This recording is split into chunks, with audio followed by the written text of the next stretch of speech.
Everybody, how you doing? Fade to Black. Bespoke radio for the masses. That's right. Today's Tuesday, March 29th.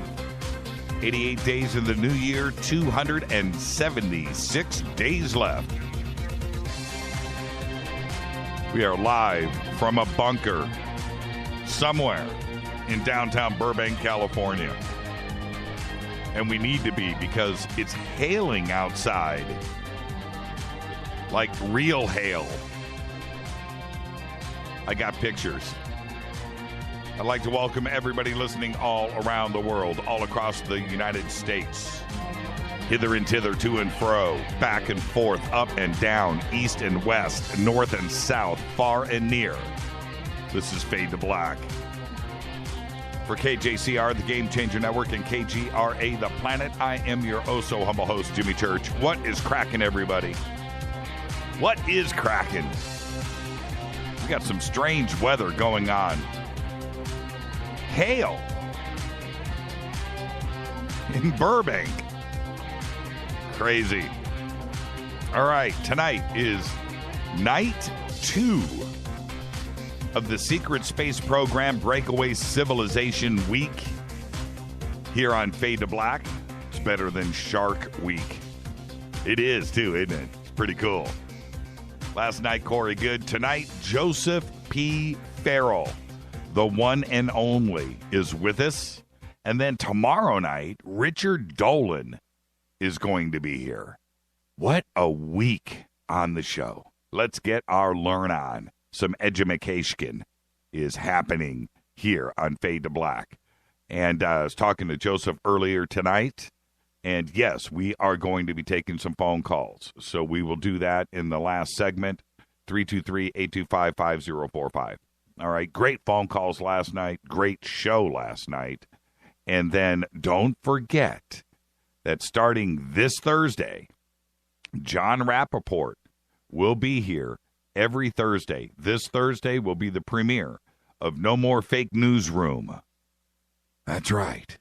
He's going to have 30 minutes at the front of every Fader night to bring it like nobody else can. Rappaport. Man alive. Now, if you go to jimmychurchradio.com, there's a news tab at the top of the page. You can go and click on it, and there is John's new page.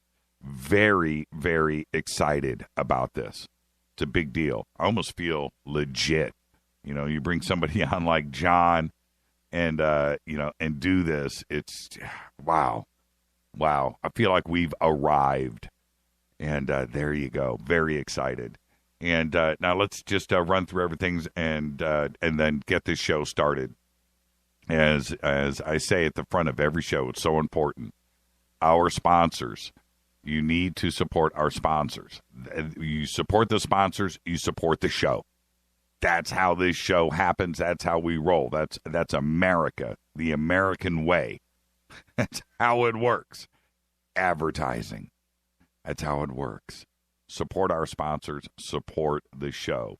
And with Life Change Tea, all you're doing is helping yourself. So it's a win-win. Life Change Tea, getthetea.com. The banners are right there at Jimmy Church Radio.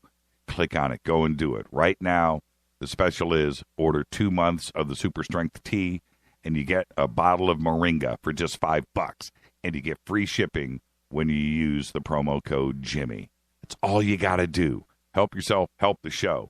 Feel better. That's what you do. Okay? And the new Studio Dome special that they've got for the Fadernauts is extraordinary. It's extraordinary. And I love music. Music makes the world go around. That's the way it works, right? This system is 2 SBB2 new technology speakers. They are gnarly, man. Gnarly. And you get 2 of them with true wireless stereo. So you got a portable hi-fi system to take your Van Halen on the go. You're at the park, you're on the back patio, you're at the beach, you're camping, you're out cliff diving, and you've got your Van Halen in full high-fidelity stereo for just $129. And you get a hard shell case. It is a gnarly system, dude. Go click on the banner for Studio Dome at Jimmy Church Radio. Support the show. Go do it. It's amazing. You'll be so glad that you did. All right, our summer schedule is up on the website. I was just right before the show, I was over in Rita's studio and looking at the website. And, I got to tell you, I cannot believe that website looks as good as it does, because it's amazing. And everybody's done a lot of hard work on it. And so you can go now. John Rappaport's page is up, so you can go and check that out. But I don't think there's a better website out there. I really don't. I don't care who you point at. We have got something really to be proud of. And our full summer schedule is up and posted. And the New Living Expo, which is coming up in April, is rapidly closing in here, because we're almost at April Fool's Day. Wow. Wait. April Fool's Day is, we miss it. That's Friday. I was hoping it was going to be Fader night. Oh, man, that'd be great. Let's get the show cracking. Today, one of my favorites, Brendan Gleeson, is 61. And you know what? No matter what, for the rest of his life, he's got one thing in his back pocket: Lake Placid. He was good in Gangs of New York. He was good in Burgess. How do they say that? In Burgess.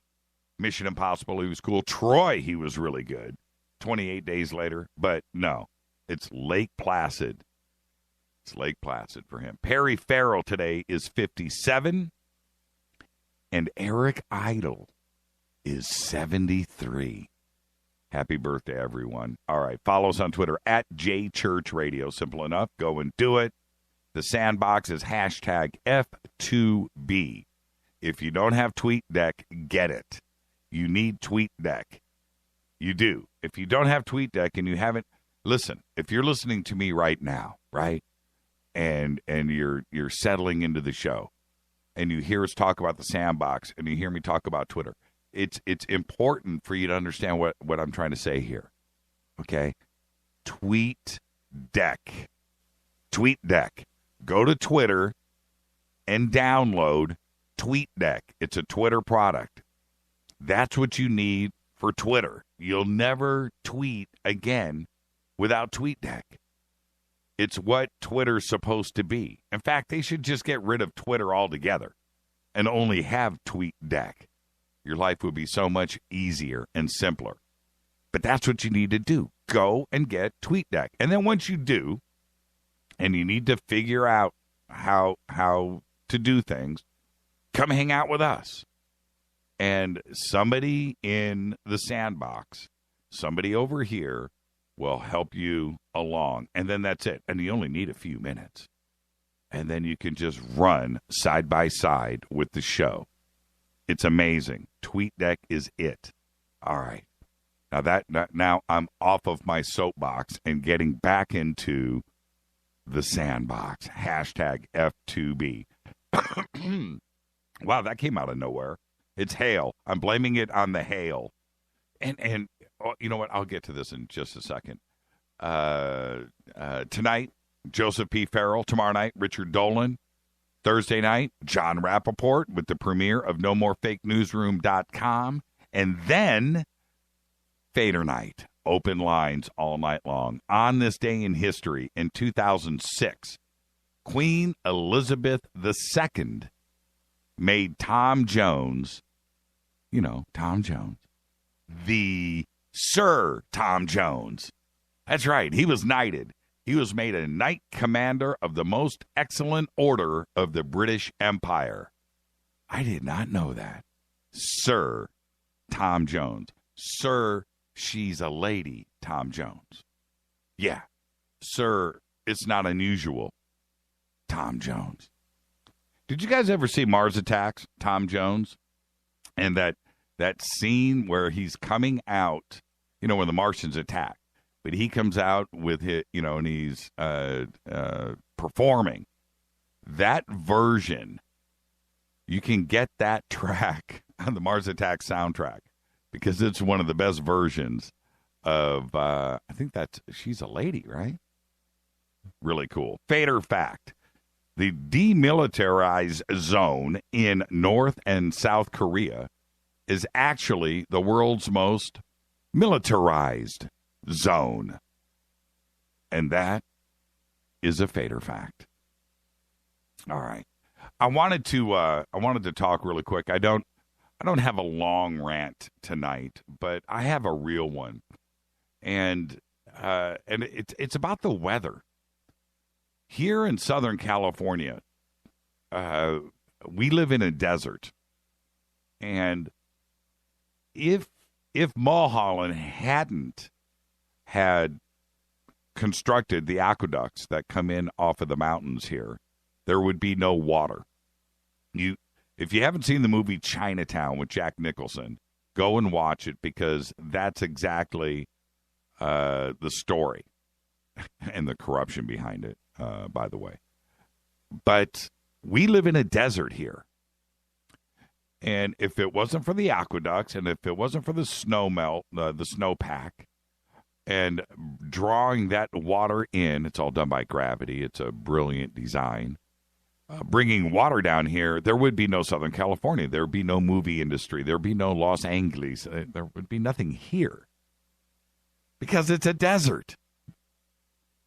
So what is here is a frigging desert. And we are trying to make it not a desert. Now, I did a report last week about the cloud seeding that is going on right now actively here in Southern California, right behind the studio. Right here at the base of the mountains. They have 10 cloud seeding stations installed, and they kicked them off. Now, all of a sudden, it's raining. Okay, so if you talk about HARP and weather manipulation and chemtrails and if they are real and would they really do it, well, they are. And that's a fact. I'm not wearing tinfoil. I'm not running around screaming about something imaginary. It's real. Okay, they are really manipulating the weather. And they have to, because we live in a desert. And we are trying to change Mother Nature. We're trying to change Mother Earth. We're trying to change what is naturally here. Now, we've just gone through a multi-year drought, which I've gone through a few times here in Southern California since I moved here in 83, 84. The manipulation of the weather, is it a good thing? And if you are manipulating the weather here, because it's Mother Nature, does something else change somewhere else? You know, the butterfly effect, right? So if we change something here, does it change something in India? That's one idea. But does it change something in Arizona? Does it change something in Texas? Does it change something in Oregon, Portland, or New York, or Maine, or Detroit? Does it? We don't know. We just don't know. And until we let a large amount of time pass and we learn, we don't know the after effects of doing this. And what I'm referring to is right now they're manipulating the weather here. And today, on March 29th, it hailed outside. Now, I got to tell you, why is that so dramatic? Well, yesterday it was like, and the day before, it was 80 degrees. Beautiful outside, not a cloud in the sky. And then all of a sudden, yesterday, it was like a refrigerator, like it happened overnight. And today, I mean, cold outside. This is Burbank. This is Los Angeles. in April. I'm here to tell you, normally we're getting close to 90 degrees. And suddenly you walk outside and I swear it doesn't feel right. It feels like you put your face in your freezer and you're looking for ice cream. You know, that really cold thing? That's what it feels like outside right now. It's trippy. It's like cold. Not a winter cold. It's like an artificial cold. Like when you open up the refrigerator door, the freezer door, and it's not right. And it just hailed outside. It doesn't hail in California ever. Once in a while. You know how many times it's hailed since I've lived here? Like twice in 30 years, going on 40. Yeah. So it just hailed. It's probably still hailing outside. And it's happening because they're cloud seeding. And they've changed the weather pattern here. What is the effect that this has everywhere else? There's no positive without a negative. That's the way the world works, right? I equate it to the same mistakes that we have made with GMOs. You're messing with Mother Nature. This is something serious. We don't know, and I think we're starting to find out now, 20 years later into this GMO program, that it's not the way to go. All right? You're messing with Mother Nature. Built in, bug-resistant plants, bigger, stronger, better, seedless, and other things that they're manipulating into these. You know, bigger, better, faster, right? Uses less water. Everything is crazy what they're doing with GMOs. But we don't know the after effects. You know, 2 generations down the line, 50 years from now, you know, our children are being born with an arm sticking out of their forehead. How did we get here? And we'll be able to go back to 0 point day, the day that we introduced GMOs into wheat, into corn, into soy. The hormones that are being injected unnaturally into our food system. This is Mother Nature that we're messing with. The planet ran just fine for 4.5 billion years. And now this last 40, 30 years, we've started to mess with Mother Nature. And I'm here to tell you, at one point, she's going to burp. She's going to vomit. We're going to push things just a little bit too far. I think we need to go back and just think about things a little bit. Mother Nature had a way of just making things right and balanced and okay. From animals and humans and fish and the oceans and what's going on top and what's going on underneath. Everything was in balance and just ran right. The polar ice caps, you know, are there for a reason. All of the ocean's tides are there for a reason. The seasons happen. Bees pollinate. The monarch butterflies. The transitions of the birds every year. And the migrations of herds and things was all natural. Things did themselves for survival, for balance. Think about what I'm saying. And now we just want to come in and control the earth, something that we know nothing about. We haven't explored. We don't know anything about it. We don't know anything about our oceans. We know nothing, zero. We try to learn every day, but we know zero about it. There's so many places on planet Earth that no feet have ever been. Nobody's ever walked on. We don't know about. We probably know more about our solar system and the galaxy than we do our own Earth. We've probably explored as much of the moon as we have our own oceans. And that's no joke. And now we suddenly have decided that we're smart enough to control things. The weather and the oceans, the clouds, the seeds, the animals, that we know what we're doing. And we're not that smart yet. It's a pretty shocking thing for me to sit there and have Rita come running through going, it's hailing outside at 3 o'clock in the afternoon, 4 o'clock, 5 o'clock, 6 o'clock, at the brink of summer, hailing in Burbank. When the day before it was 80. And now today it's a refrigerator outside and we have hail. It doesn't make sense. It's not. We live in a desert.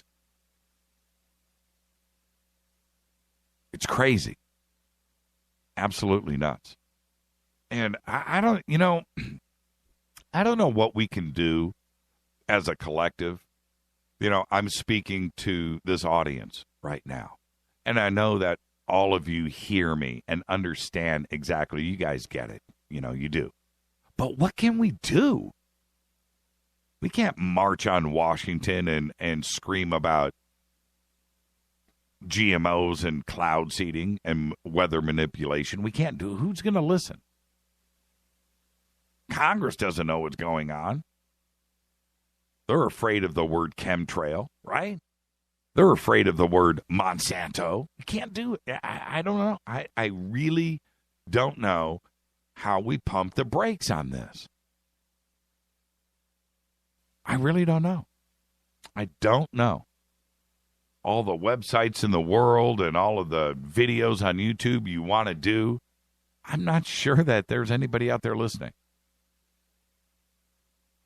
We need to do something. All right. And that's how my brain works. Some hail outside. And there are millions of people right now in Southern California that probably didn't even notice. Whatever. It hailed outside. Cool. Let's go take some pictures. Instagram, dude. Instagram. When it's much deeper than that. All right. Let's get to all the news that you know nothing about. Police have made an arrest in the case of the flying saucer that was stolen from Roswell's International UFO Museum last week. They also say that they are still looking for 2 other suspects.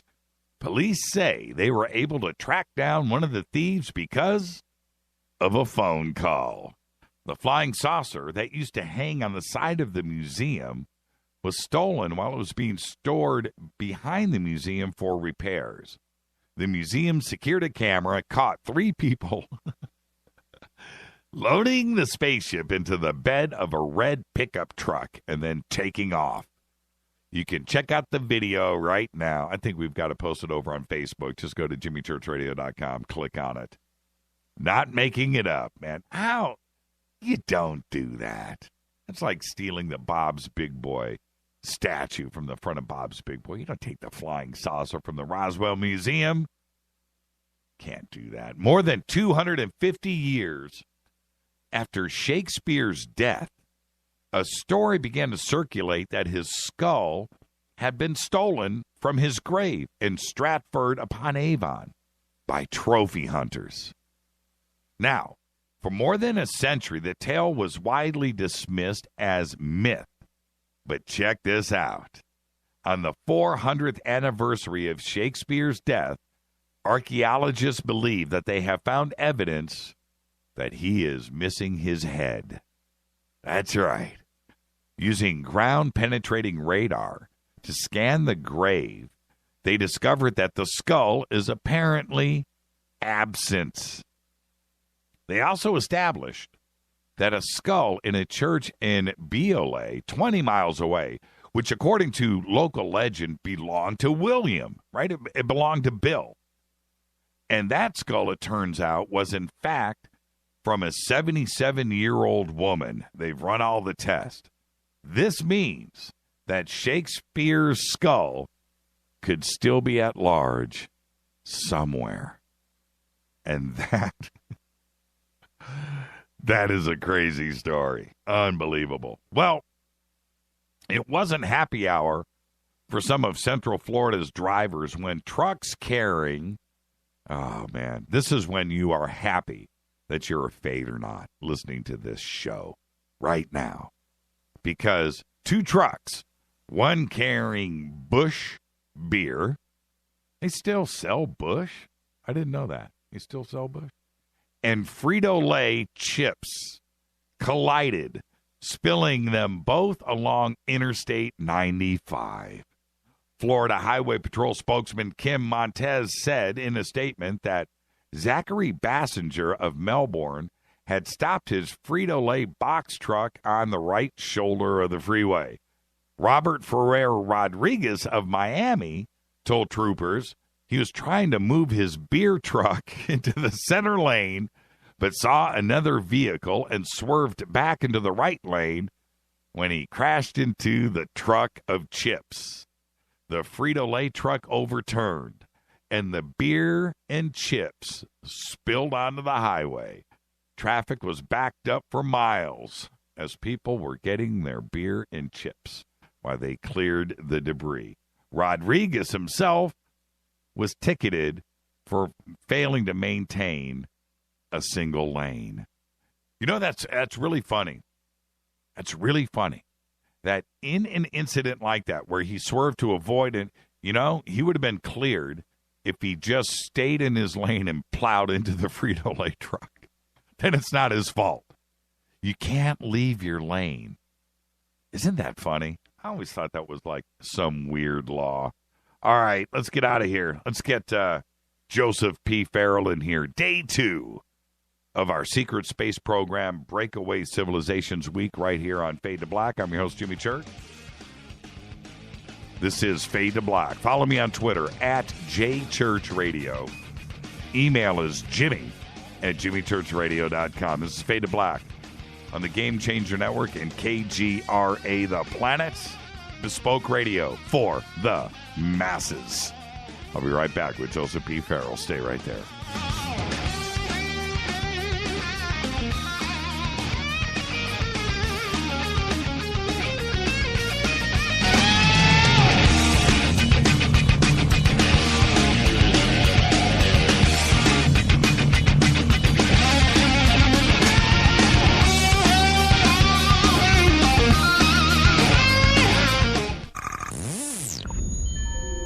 You're listening to Jimmy Church, Fade to Black. Fade to Black will now pause for alien identification. The station that talks the net. KGRA Radio. What's up, revolutionaries? It's me, Jimmy Church. Do you have an IRS or state tax issue? Well, I did, and I called national tax experts. My problems were fixed, done, fini, and man, I gotta tell you, it was a relief. National Tax Experts are a recognized tax office that services clients in all 50 states. Doesn't matter where you live. Give them a call. I'm telling you, they take the time to understand each and every client's individual financial status as well as their financial goals. And that's exactly what you need, my brother, when you're taking on the evil 3-letter. So, seriously. Give them a call today at 1-877-909-5444. Again, 1-877-909-5444. Or go check out their website, www.nattaxexperts.com. That's NATTAXEXPERTS.com. Tell them Jimmy sent you. Poor water quality is a major health issue, and it's only getting worse. Municipalities can't keep up, standards have dropped, and pollutants are increasing. Where does it all end? It ends by keeping the pollutants outside of your home with HydroCare's advanced systems available at Wave Home Solutions. No less than the best purification materials and processes have been developed by HydroCare to provide you with healthy, clean water for drinking, cooking, and showering. HydroCare far surpasses the competition in removing chlorine, odors, iron, lead, chemicals, limescale, and much more. Don't settle for less when it comes to your water. We'll take care of the toughest water problems for you, whether it's from a city or well source. Satisfaction guaranteed. For more information, call 888-997-WAVE. That's 888-997-WAVE. Or go to bestwater123.com. That's bestwater123.com. Wave Home Solutions for a healthy, comfortable home. 9 out of 10 geneticists agree. Fade to Black is not your father's radio show on the Game Changer Radio Network and KGRA, The Planet. Hi, this is Chase Kletsky with Fate Magazine Radio, and you're listening to Jimmy Church and Fade to Black on the Game Changer Network and the KGRA digital broadcast station, where the Fade or Nots rock. Hi, this is Rob Reiner from Anvil, and you're listening to JimmyChurchRadio.com. What's up? I'm Chris. What up? This is Kyle Massey, and you're listening to Jimmy Church Radio.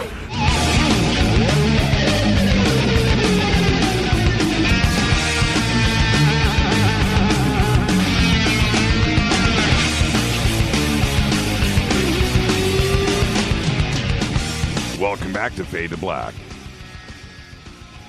Bespoke radio for the masses. That's right. On the Game Changer Network and KGRA, The Planet, I'm your host, Jimmy Church. Tonight is night 2 of our Breakaway Civilization Secret Space Program week here on Fade to Black. And tonight, one thing that we set out to do this week was bring the absolute very best. 3 nights of this, and it's not enough. Tonight, Joseph P. Farrell is with us.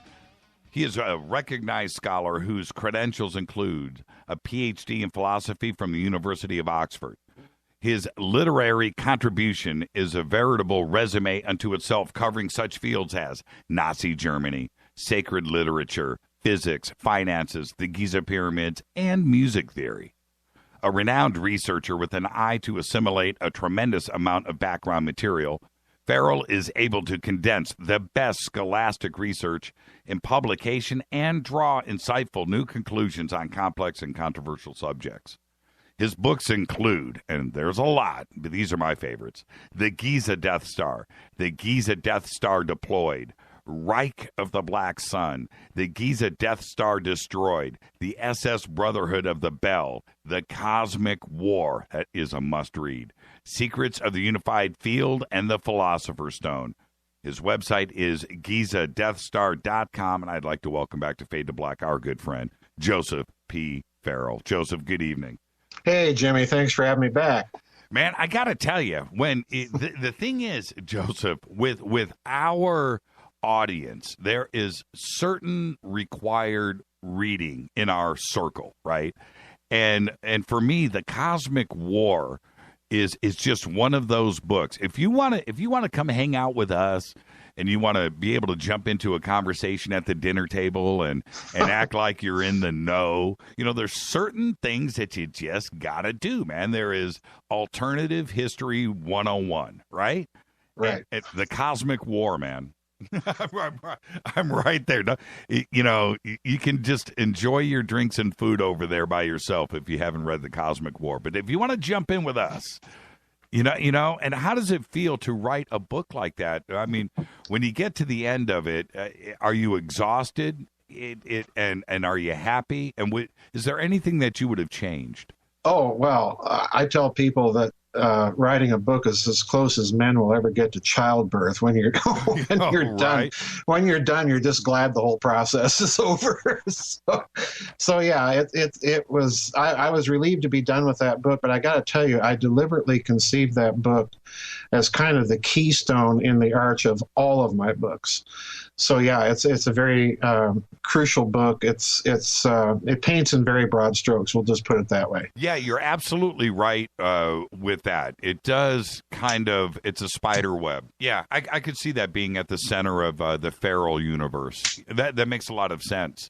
But the childbirth thing, I have said, Joseph, I've said many times, one of the things that I respect the most about authors is that they are authors. And what do I mean by it? It's that it's something that I don't think I could ever do. I don't know if I could have that kind of discipline. I really, the amount of time that it takes, life is short, right? Yeah. And if you're going to commit a year or two or longer to making sure a book is perfect and get it done, it's beyond where I can put my mind. I just can't, I just have such mad respect for it. How many books have you authored so far? Right now, in the field of alternative research, I've got about 23, and the book at the publisher now, which will make it 24. So, yeah, it's quite a few. Do you know how insane that sounds? Well, it is insane because I got to tell you, all I do is get up and take care of the necessities, and then I, spend the rest of the day in front of my computer reading books. But so yeah, it's a nonstop 24/7 process. It seems like sometimes. When I think about this and think about you and how you do your writing.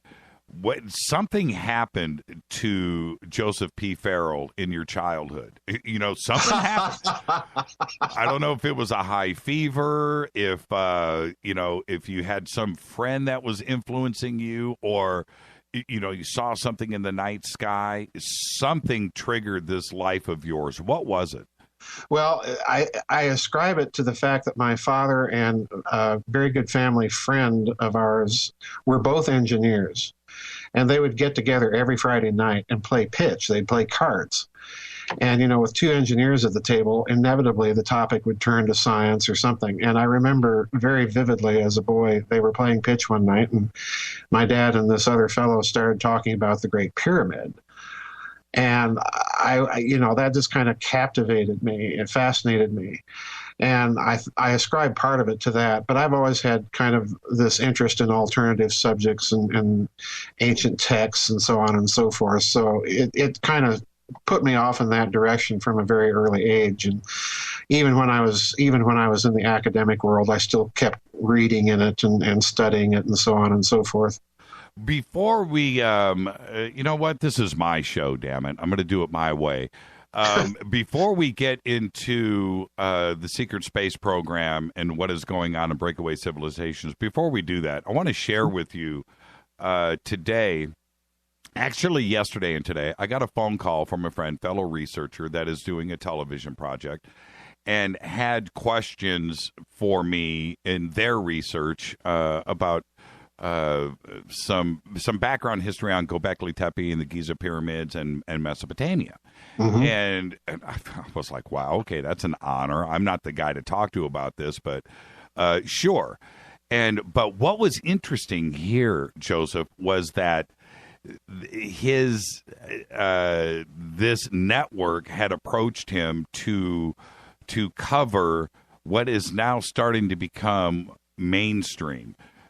This missing history, the lost history, the construction, right, the BS that we've been fed behind it, and now jumping into this, and that really kind of flipped me out. That this is now starting to, I can see, Zahi Hawass is losing his mind because it is starting to become mainstream. This alternative stuff that you have been screaming about. And others like you and myself, for years, that this is now, I think there's a paradigm shift going on. Oh, yes, absolutely. I totally agree with you. It's very interesting because I just saw this very serious article now that has been released by some astronomers and exoplanetary archaeologists, for want of a better expression, where they're talking about some of the moons of Saturn being younger than the dinosaurs. Right. I saw that. You saw that? Yes, I did. Isn't that a trip? because what that is, like it or not, that's a paradigm changer right there. that is a huge paradigm changer, not only in terms of the planetary physics and the history that they thought at one time was true, but it's happening everywhere. And I agree with you. I think something is happening in terms of an actual paradigm change. There's more and more people realizing that the standard stock and trade academic history of things just does not add up. And, you know, the basic testament of that is the fact that you look at civilizations like Egypt or Sumer, and they just spring up whole cloth out of nowhere. You know, we're supposed to be hunting and gathering and making all this gradual evolutionary change to civilization, you know, domestication of animals and so on. But what you see in the historical record isn't this gradual change. It's a sudden eruption of civilization, complete with mathematics and banking and loans and credit and astronomy and geometry, and, you know, on it goes, and they just spring up from nowhere. And these civilizations, in turn, you examine the record, and what they tell you is that they call themselves or refer to themselves as legacy civilizations of something much more ancient and much more sophisticated. So, yeah, I think the paradigm is changing, and it's high time. You know, people are beginning to open their minds and challenge some of the old academic dogmas, and it's about time. You know, it has to happen. What's interesting, and you're touching upon this, and to really hit this home for me, is if, and this is a big if, right? If man, our current state of man that is supposed to, you know, only be 150,000 years old, and I accept that, but let's just say we base it there. Well, if we take that out of the play and we take us, right, modern man, Homo sapien sapien, 150,000-year-old man, and we make him 5 million years old, and that the domestication of animals and wheat and everything else, that evolutionary process, took 1 million years, then I'm on board. I'm on board. It makes sense. But what didn't happen is that one day we're hunter-gatherers and the next day we're physicists. Right? Exactly. It doesn't work that way. It doesn't work that way, no. No, it doesn't. Give me millions of years of evolution. Look, Darwin obviously was wrong. Right? It didn't happen that way. There is no evolutionary thing anywhere going on anywhere. It's not. It's simply not. We are here. The evolutionary paradigm doesn't explain, you know, how civilization got here very well, and this is the paradigm that's coming under such assault. And quite frankly, I think it ties directly into your theme of secret space programs, because I've often thought that these post-war, you know, national security moguls, Allen Dulles and so on and so forth, had to have been aware at some point in their confrontation with the UFO phenomenon that this isn't something new. And I strongly suspect, and in fact, I argued last year at the Secret Space Program conference down in Texas, that this would have impelled that group, I think, to go back at least to consider some of these ancient texts, some of these ancient stories from a very different point of view than simply a religious or mythological one, just by way of making sure that they were dotting all the I's and crossing all the T's in deciding how they're going to deal with and, if necessary, confront the phenomenon. So I think this is a huge part of the story. I think, so to speak, that if there is a breakaway civilization, and I'm really foursquare in agreement with Richard Dolan, you know, this is his observation that this is a possibility that we have to confront with the post-war national security state and the UFO problem. I really do think that if that civilization exists, and I think it does, that it's going to have a branch of historical studies, so to speak, to go back and examine some of these ideas. With and staying on the Giza's side of the secret space program, because you're absolutely right, everything is connected, and we'll start to connect those dots in a second. The conversation that I was having today with my fellow researcher about Göbekli Tepe and Giza, the problem that academia has now, that this is It's their choice. They've painted this picture. Now they have to chew it, and they have to deal with it. Is this what they wanted us to accept? And I'm talking about the world, every scholastic system, period. What they wanted us to accept that was everything happened at 3000 BC. And before that, there was nothing. It didn't exist. And then suddenly we have Göbekli Tepe. Yep. Göbekli Tepe. Now, and Göbekli Tepe is significant on about 1,000 different fronts, but the main one that they need to battle now is it's 7,000 years older than Giza. Oh, yeah. It's 7,000 years older than Mesopotamia. It's 7,000 years older than Iraq. It's 7,000 years older than anything that they wanted us to accept. Right. Now, where did the knowledge of Göbekli Tepe come from? You know, you are taught this stuff. There is another, you know, you don't, nothing is original, right? Nothing is. Everything is taught, and then you take that on in an evolutionary process. Cell phones, Steve Jobs didn't invent cell phones. He didn't invent the iPhone. It was an evolutionary thing. He was taught, and that's the way life works, and that's it. Well, explain Göbekli Tepe to me, not you. Academia, explain that one away, and they can't, and that is the problem that we have here. Well, they've been covering all of this stuff for many, many years. You know, even in Herodotus, you get the statement that at one time, when the Great Pyramid itself was covered with its casing stones, that you could see a water line halfway up the structure. You know, and this is Herodotus, who admittedly, you know, isn't the most reliable source historically, but he's not alone in these types of comments. So in other words, it's been a kind of a cherry picking of evidence that the academic world has done in order to drive a certain paradigm of history into our thinking. And this is all coming unraveled precisely because of things like Göbekli Tepe and so on and so forth. Or if you go to South America, Pumapunku and some of those monuments. That's right. This is all coming unraveled, and I think we're driving to a certain extent a change. You know, the German physicist Max Planck once was asked, what does it take for a new theory to gain credence? And his remark, you know, was typically Prussian.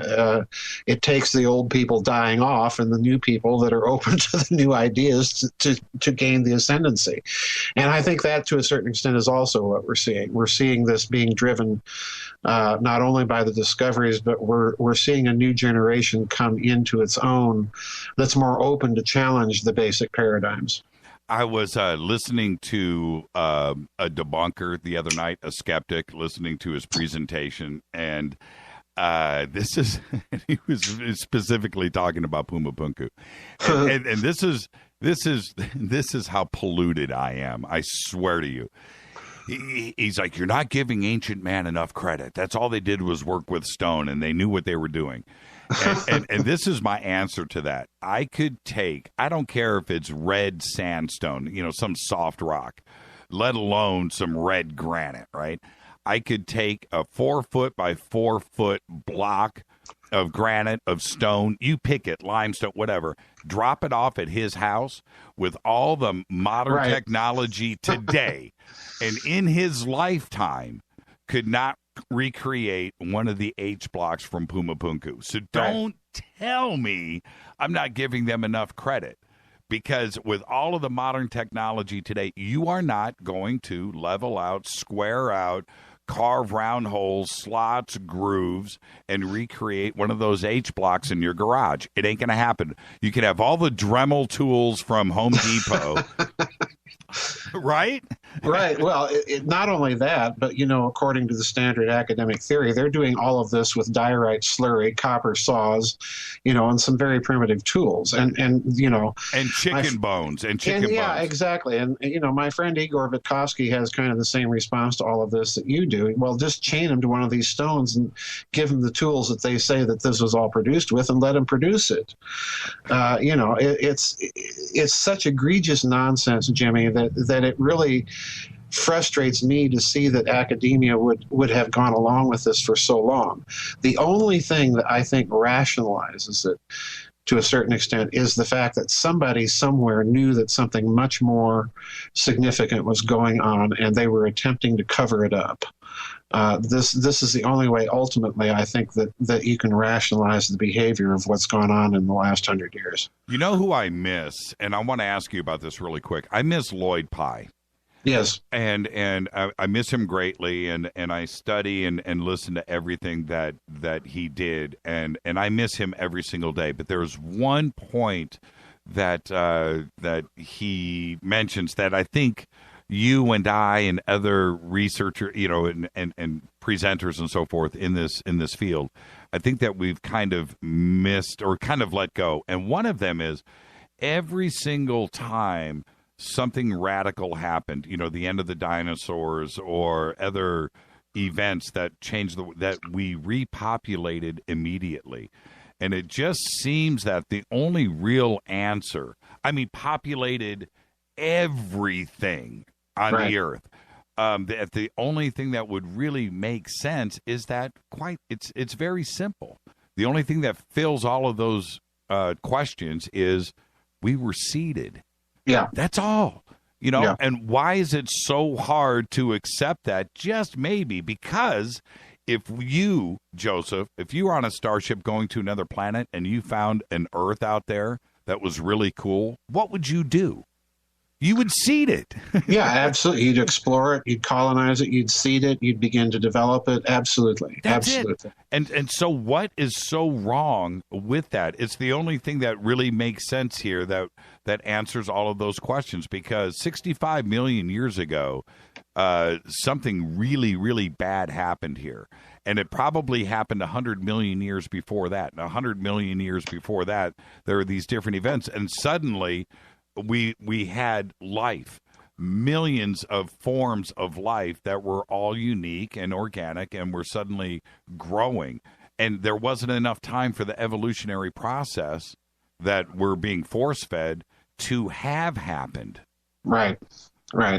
Well, the Dogon tribe in Africa has, and the Zulus, for that matter, in Africa have the lore, the mythology that they actually came here from Mars, and that other people taught them the arts of civilization. The Zulu, in particular, is very interesting. Talk about leaving Mars because of a great planetary catastrophe in a boat or a ship that they call a Merkaba, which I thought is really interesting because that's the Hebrew word for a boat. Right. So there's all these little clues, just so many clues all over the world in ancient lore and ancient mythology, that there's a very, very different thing that happened other than, the Darwinist, materialist, evolutionary approach. And it's so radically different that I think the texts demand, and now the archaeology demands, that we start paying serious attention to it. And I think this is exactly really what this breakaway group started to do after the Second World War was over. I think they started to look at these texts and myths in precisely that way. When there will be a point, and I know that you've referenced this in the past, so let's address this really quick before the break. There will be a point where that Earth just gets a little too hot, right? Mm-hmm. The sun is just going to increase, and we won't be able to live here anymore. And the only place, well, there would be plenty of them, but certainly the answer to everything is Mars, right? It's right there. So we can kick out a little bit more in the solar system. It's going to be a little, we can do. And that's exactly what happened in the past. They went from Mars to here because something happened on Mars, right? And that breakaway civilization is looking right now at the red planet. Oh, yes, absolutely. Absolutely. It's so amazing. In the last 5 to 10 years, we've been hearing all of these stories, not only about asteroid mining, building moon bases, but they're coming so fast now. There's a story like this now almost every week in the news if you're really looking for it. So this tells me that a quiet decision has been taken by the power elites to condition human opinion, that we've got to go to the stars. We've got to start becoming an interplanetary civilization with interplanetary commerce. And this is the key problem, because chemical rockets just ain't gonna do the job. And what all of this implies for me then is that they are quietly also getting ready for another huge paradigm shift, and that's in our energy technology, and that's going to imply, by the nature of the case, it's going to imply a very different system of finance than the one that we're under. And it's very interesting to me. You've seen stories in the last couple of weeks. Saudi Arabia is planning a move away from oil. You've seen the Rockefeller Foundations divest themselves of all of their petroleum interests. And all of this tells me that they're getting ready for a big, huge, major shift. And it's probably going to be, they're going to attempt to manage it. And I think this is partly what we're facing with these stories, is they're conditioning human opinion to get ready for it. Is it that the money, well, it's always about the money, but that they have figured out a way to monetize this new energy? I think that's part of it. I also think that I used to say this, that the technology is so potentially destructive that they had to keep it in the bottle until they had a way to monitor it. And now they do, with this global surveillance system that we're living under. They have a way to do this now that before they did not. And this is the other reason I think that some of this now is finally being allowed out into the open mainstream. And the other thing that has trickled in over the last 6 months into the media is NASA's new EM drive. That's right. Yes. That's right. And when they release in the press release Mars in 10 weeks with no fuel, right? Yep. And that we're getting ready to go to white paper status, and this is something that is more simple than we could have ever imagined, and the technology is correct. We are ready to move forward with this. Mars in 10 weeks, that's a paradigm shift. Absolutely. Absolutely. And let's not forget, NASA also, with Dr. Sonny White, has been exploring even the idea of warp drive and laying foundational proof of concept experiments and projects to bring this about. DARPA, and I made this announcement at the Secret Space Program conference last year, DARPA has announced that it wants the United States to be warp capable in 100 years. That's in a century. Yeah. That's insane. It is. That's insane. Let's jump into our first break here. Our guest tonight, Joseph P. Farrell. Night 2 of our Secret Space Program Breakaway Civilization Week. Nobody finer than Joseph P. Farrell, Ph.D. I'm your host, Jimmy Church. More with Dr. Farrell when we come back. Stay right there.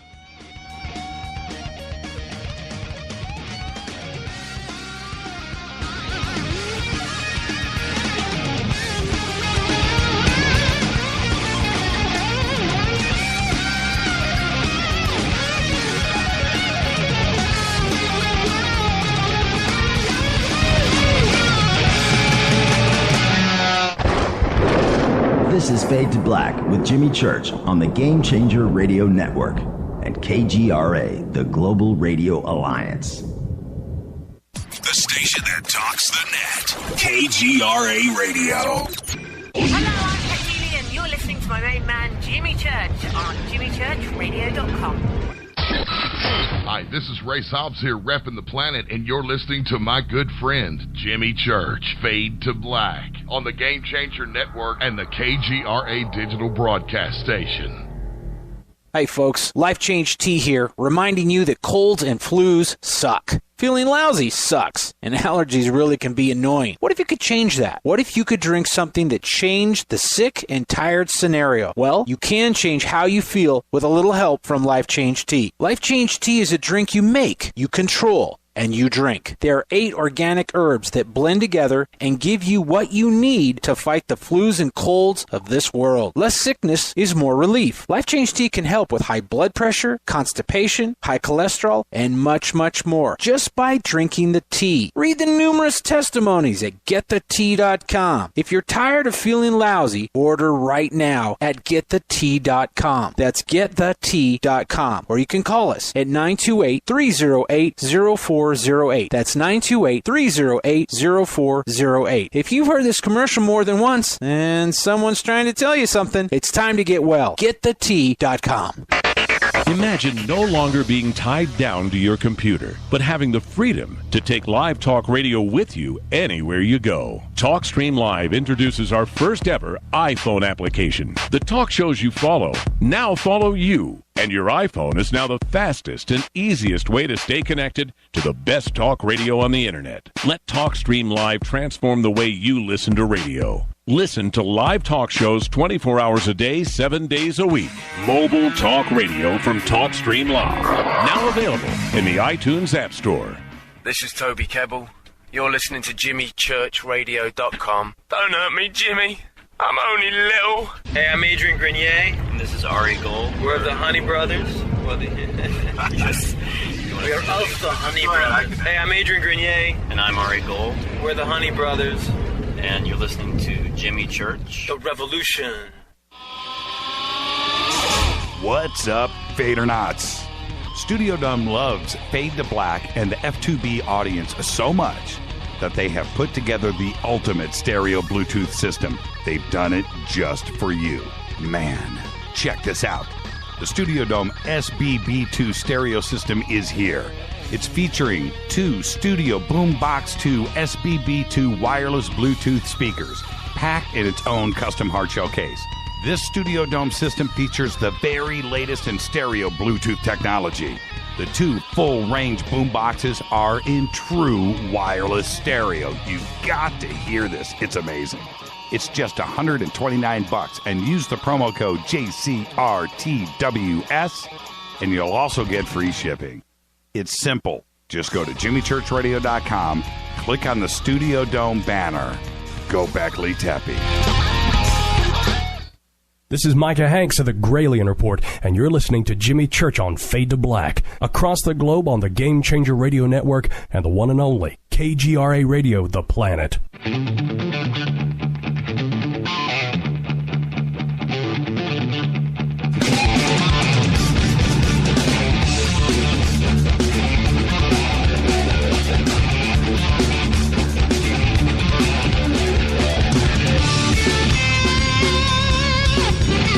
Welcome back to Fade to Black.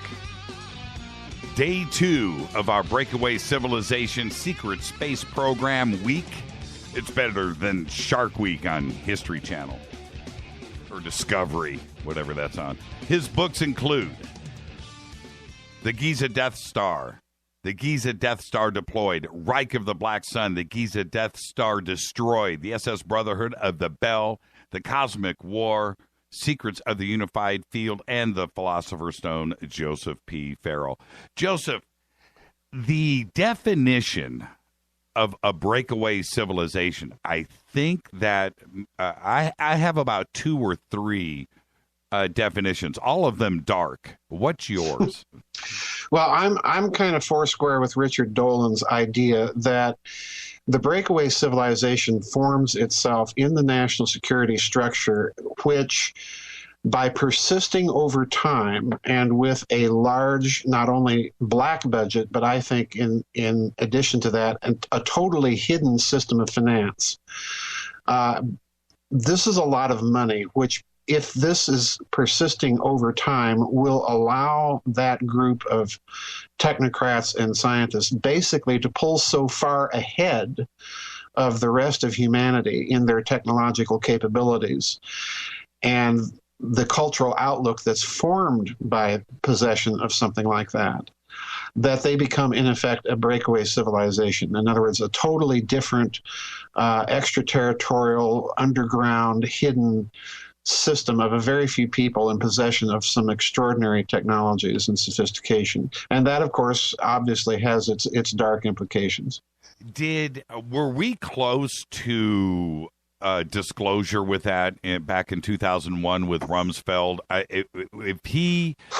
Obviously, if 9/11 hadn't happened, there would have been discussion that was going to start to occur on September 11th on this subject. And the answers would have had to have been given to this missing $2.5–3 trillion, which back in 2001 money was bigger than our budget at that time. Today, today our budget is $2.5–3 trillion today. I went through that yesterday on the show. It's an extraordinary amount of money, but in 2001 he was talking about $2.5–3 trillion of missing money. Right. Well, I think, this is a huge part of the story. If you look at all the missing money that has appeared and been brought about or brought into the public's mind, people like Catherine Fitz and so on, you're talking over several decades of several trillions of dollars. And that's just this country. You turn to Russia and you look at all the missing money there after the collapse of the Soviet Union. And you're dealing here with potentially a global network, so to speak, that has so much money and has had it for decades and has been able to funnel this money into black research projects. I think it becomes very possible that this idea of a breakaway civilization not only exists, but it's slowly, I think, as we discussed before the break, it's slowly beginning to reveal itself. This is the other part of the equation. But I think it's definitely there. It's definitely there. In my research, Jimmy, I've been suggesting for quite a while now that one of the things that the national security establishment would have done in connection with the UFO problem after World War II is realize, first of all, that if we are going to achieve some sort of technological parity or performance parity with the phenomenon that we're observing, this is going to require an enormous Manhattan-sized project on steroid. And that in its turn is going to require an enormous amount of finance that by the nature of the case is going to have to be completely hidden and off the books. We're not even talking black budget here. It's got to be enormous over several decades. And this is precisely what we see has happened. And I think Rumsfeld, in a certain sense, in that amazing remark that he made before 9/11, I think Rumsfeld was kind of inadvertently letting the cat out of the bag. And that should tell us something, because that means that even at the level of the federal cabinet, these people are really not in the know. So that's a testimony to the existence of this breakaway civilization idea right there. I can only imagine what was going through Washington. Right, if you think of what did he say 3 trillion? Because their job is to collect money and spend it. That's it. That's your job, and make a few laws and oppress us. There's that part of it too. But there's that part. Yeah, there's that part. But it's their job to collect money and to spend it and appropriate it, and they fight over this money. They fight over it, and the pie is only so big as they are told. And so to pay Peter, you're going to borrow from Paul. And if you're going to put some money into this budget, into this project, into that agency, you've got to give up something else over here. There is no more money, right? That's what they're talking. There is no more, man. There's no more. And then suddenly he drops that bomb. Right. I can only imagine what was being discussed there. What do you mean there's more money? What do you mean there's 3 trillion more? Missing. Missing money. I have been fighting for new streets in Kansas City, right? I've been looking for federal funding for a couple of new elementary schools. Right. And now you're telling me that we're missing $3 trillion. Can you imagine what was actually discussed? And then, boom, 9/11. 9/11, right, exactly. Well, I think the missing money story itself is really, as I indicated, it's really kind of the tip of the iceberg to what we've really seen happen. If you total up all these announcements of missing money here, missing money there, what you're dealing with, Jimmy, is a figure, as far as my best estimates go, in the tens, if not hundreds of trillions of dollars. Right. Now, my problem with this, and my problem with typical, ordinary, run-of-the-mill financial analysts, and I'm foursquare in agreement with Catherine Austin Fitts here, is if you do not factor in this breakaway civilization, if you do not factor in the idea that there is a hidden system of finance that was put into place by President Truman after World War II, utilizing Axis loot, incidentally, that they're keeping all off the books. If you don't factor this into your financial analysis, you're going to have only 50% of the picture, if even that. Right. So we're dealing with hundreds of trillions of dollars. And here's the other problem. I view money like I view electricity.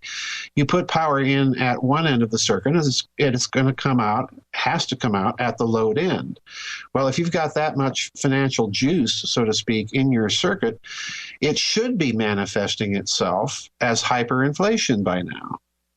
But it's not.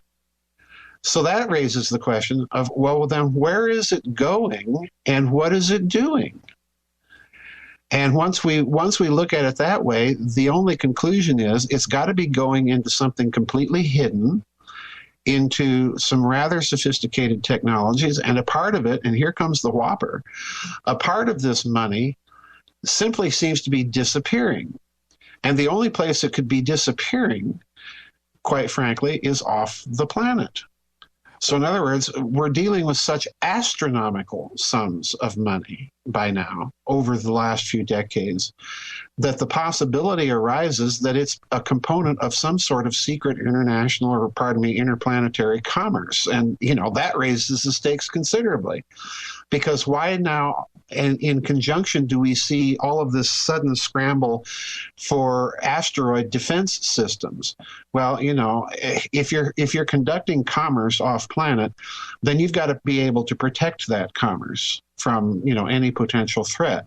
So a lot of this, I think, if you look at it a certain way, is signaling to me that we are dealing in reality, not just in fiction, not just as a hypothesis, but we are dealing in reality with some group on this planet that has extraordinary technology, that has incredibly deep, rich pockets, because this is the only way to rationalize otherwise irrational financial behavior. The system does not make sense on any closed, merely terrestrially based financial system. It simply doesn't. And then we have the other thing, because you touch upon it. We can't see what is going on off planet, right? We can't see it.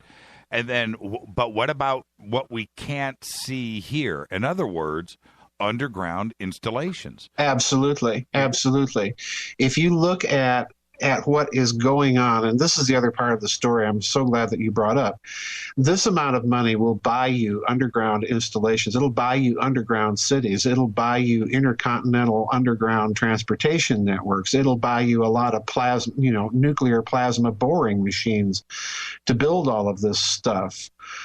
So yeah, you've got also, I think, Jimmy, the absolute possibility of a vast infrastructure that we know nothing about. Absolutely nothing. $3 trillion.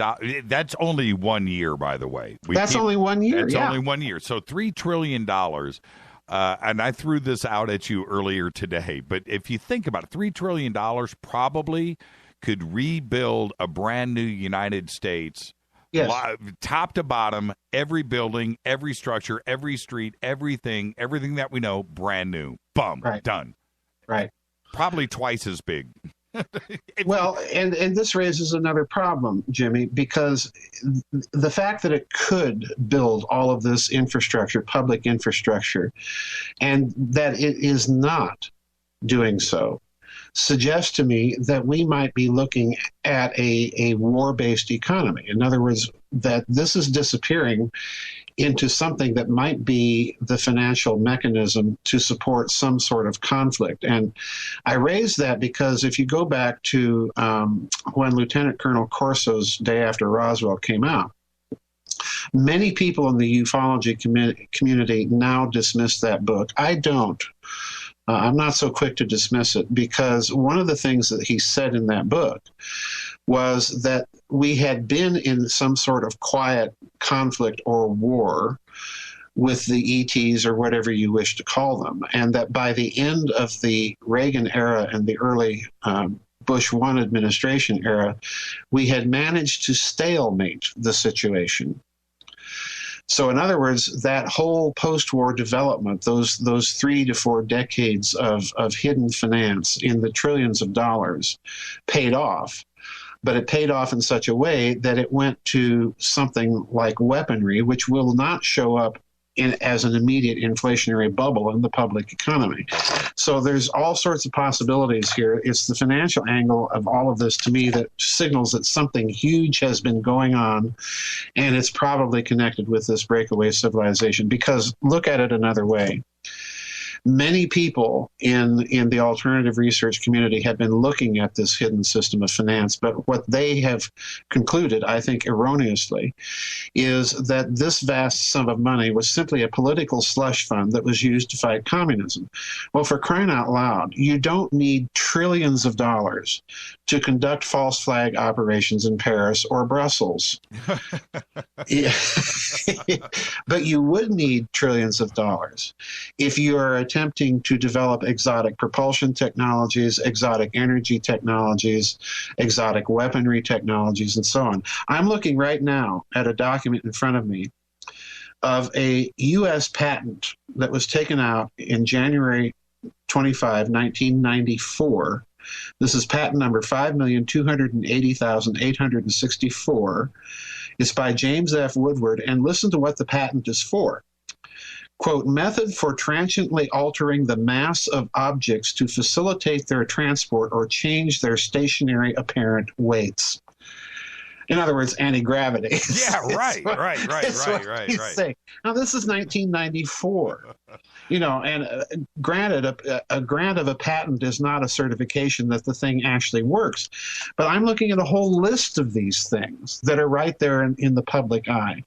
So imagine you've got Lockheed Martin or Raytheon or Boeing or some company like this that not only feeds at the trough of the black budget, but that has been able to tap into this hidden system of finance that is totally out of the control of even the black budget items of the congressional budget.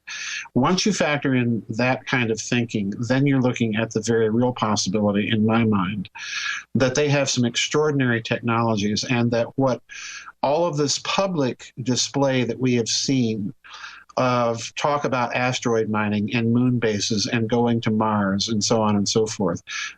When we get right down to it, Jimmy, and admit the facts, chemical rockets aren't going to do the job anywhere close to adequately or anywhere close to cost effectiveness. You've got to have a different technology to do it. And I think this is what they're doing. They're slowly driving this into the public conscience. You bring up such a great point about the Day After Roswell, which I bought the day it was released, by the way. Yeah, me too. That book, I got it in hardcover.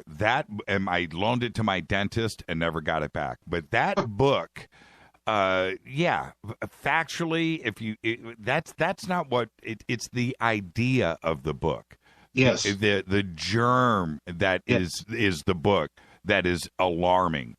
And I'll bring up another point, just like we were talking about ancient Sumer, Mesopotamia, Egypt, and the idea that everything just sprouted at 3500 BC, and that's the facts, ma'am, right?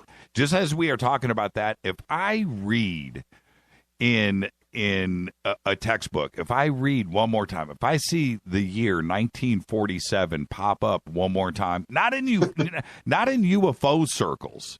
That's not what I'm referring to. I'm just referring to in historical right? Just 1947. Right. Well, yeah. Well, actually, that happened in 1947. Well, that, and I'm reading 1947. In technology, in the historical records of across the board, not only in a commercial sense, in a military sense, and so forth. 1947 is a year that, just like 3500 BC, supposedly everything happened. And they're not connected to each other. No, and they're not connected. It's really and it's not Corso's fault. No. It's really bizarre to me that I think that 100 years from now, 200 years from now, our generations are going to go back and go, really, 1947 again, just like we do with 3500 BC. And I'm not kidding about that. It's in 1947 is a crazy number. And then just throw Roswell into it. That happened to happen that same year. In the same year. Well, I was just going to say, if you look at the year 1947, there are amazing things happening. This is the year that the Dead Sea Scrolls were discovered. That's right. It's the year that Admiral Byrd made his little expedition down to Antarctica and then left after only a few weeks when the expedition is outfitted for months. Ding, he ding, gives that strange little interview for El Mercurio in Santiago, Chile. And then you've got Kenneth Arnold's UFO sightings in Washington State. Then you have the Roswell incident. Then you have, within a couple of months, suspiciously enough, non-coincidentally enough, you have President Truman signing the National Security Act into law that creates the CIA and the NSA. And on top of all of that, that is the same year that he also, according to the researchers of this hidden financial system, that's the year that he decides to go ahead with the recovery of all of this Axis loot and to keep it a state secret. And I'll throw one more, the icing on the cake. It was the year that we invented the transistor. Yes. Yeah, exactly. Throw that one into the mix. And there's much more. But it's nuts how 1947 is just supposed to be the year that all of these miracles happened. Right. I don't view any of this as coincidental. I think there's a deep relationship, a deep pattern that is connecting, Roswell, Kenneth Arnold, Admiral Byrd, and then the creation of the intelligence agencies, and in the same month, if not within a month, the creation of this hidden system of finance utilizing all that Axis loot.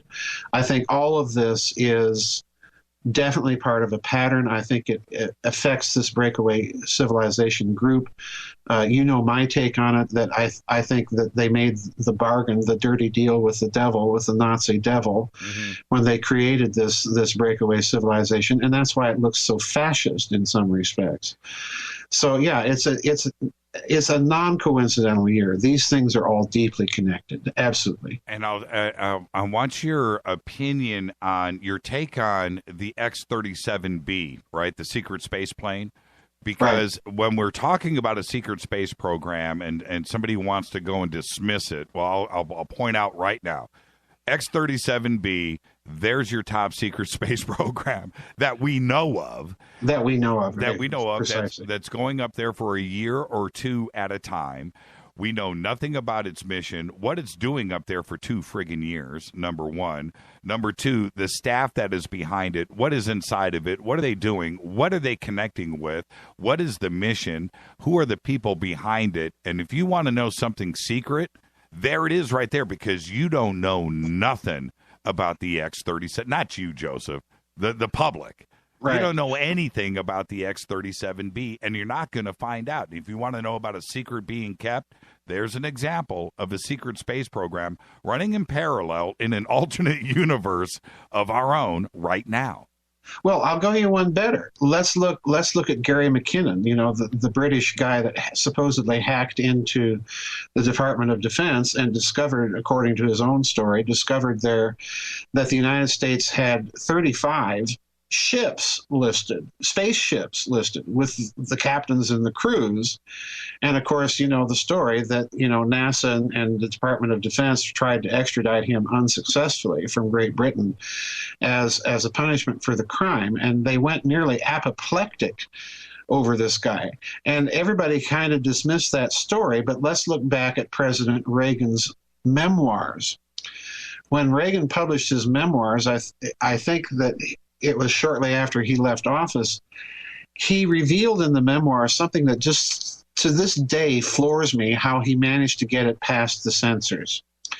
And that was that when he was taking office, he was briefed that the United States had a lifting capacity, a personnel lifting capacity for space of about 300 people. Now, if you look at the existing space shuttles at that time, we had 5 or 6 that could lift a crew of 7 people. So, that's 35 people. So you're talking an order of magnitude of an actual lifting capacity way beyond what was in the public record at that time. And this is what President Reagan puts in his memoirs. Oh, I was relieved to find out that we had the ability to transport about 300 people using our current space assets. Oh, really? And so along comes Gary McKinnon, and he says pretty much the same thing a few decades later. What was interesting about McKinnon is he named names. Yes, exactly. and rank, too. And rank, yes, exactly. And now, there's another little twist to this. We got 2 minutes. We're going to hit a break. But we can't ignore what Ben Rich said, which was we have the technology to take ET home, right? Right. Now, if we take that and then double back into not only the EM drive and the warp drive, that part of it is what they're disclosing to us. We both know that technology is already there and solid. They just happen to be telling us about it now. But is DARPA working on downloadable conscious, right? And that is their goal. That is all. DARPA's budgets right now are all focused on computers and interfacing with the brain and downloading conscious. Why would they want to do that? Because you, Joseph Farrell, would be on a thumb drive. You plug into your Starship cruiser, and you head out to the stars. And that is a secret space program right there, isn't it? Yeah, absolutely. And, Rich said something else that's very significant. He said that we found an error in the equations, and now we can take ET home. And the first thing that comes to my mind is, well, okay, whose equations? What equations are we talking about here? That's right. But the more significant thing about that remark is what he's really disclosing is that there's a public consumption physics, and then there is a secret physics that is different from what we are told and taught.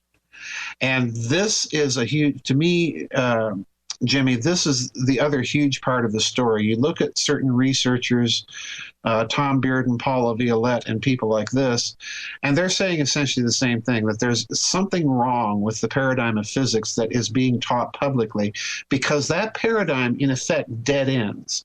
You've got string theory, which is a non-testable theory. It's a mathematical formalism, and therefore a certain kind of a dogma rather than a scientific theory. It's not testable.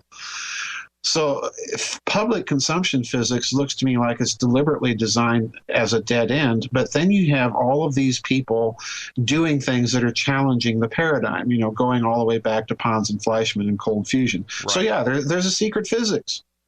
Let's jump into a break, and when we come back, let's go into that. And also, I want to talk about some of the things that Corey Good was talking about last night too as well. Federations, alliances, and agreements with ET. Our guest tonight, Dr. Joseph Farrell. I am your host, Jimmy Church. This is Fade to Black.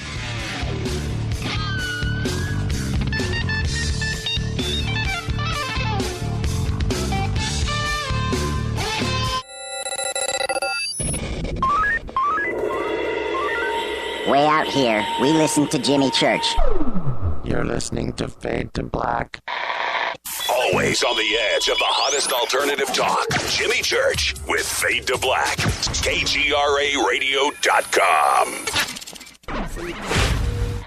¿Qué tal, mis amigos? Yo soy Mario Carson, el tiburón, y los invito para que escuchen a mi buen amigo Jimmy Church Radio. ¡Claro que sí! Not being able to fall asleep is so frustrating. The tossing, the turning, the adjustment of pillows and blankets. Ugh! Eventually you just decide to get up and start your day really early. It doesn't have to be this way though. Power Sleep is an all-natural non-prescription formula that will help you sleep like a baby. It contains neurotransmitter nutrients that promote the production of serotonin, which is responsible for feelings of well-being. Power Sleep is easy to digest and absorb and is made in a base of active probiotics. Don't miss another night of sleep.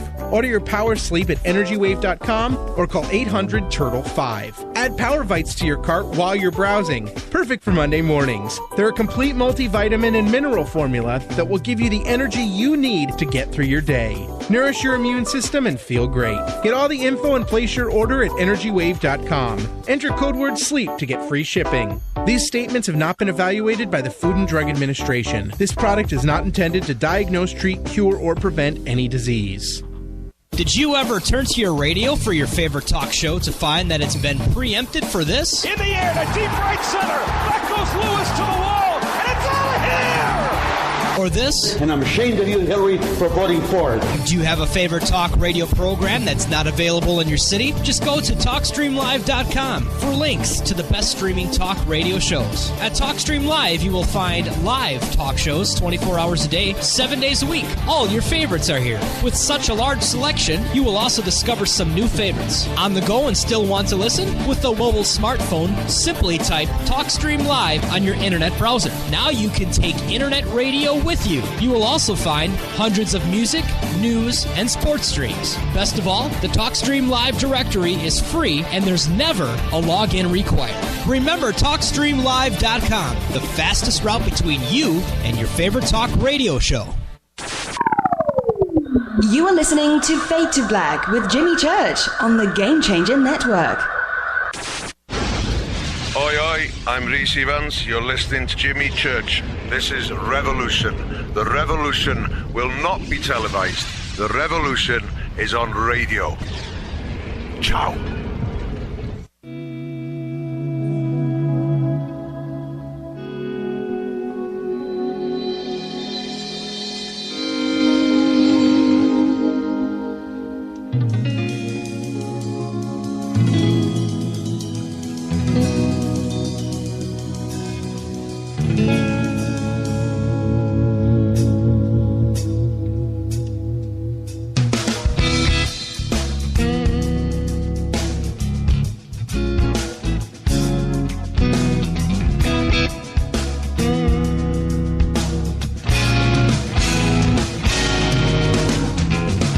Welcome back to Fade to Black. I'm your host, Jimmy Church, on the Game Changer Network and KGRA, The Planet.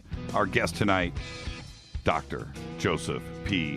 Farrell. Day 2 of our Breakaway Civilization Secret Space Program Week.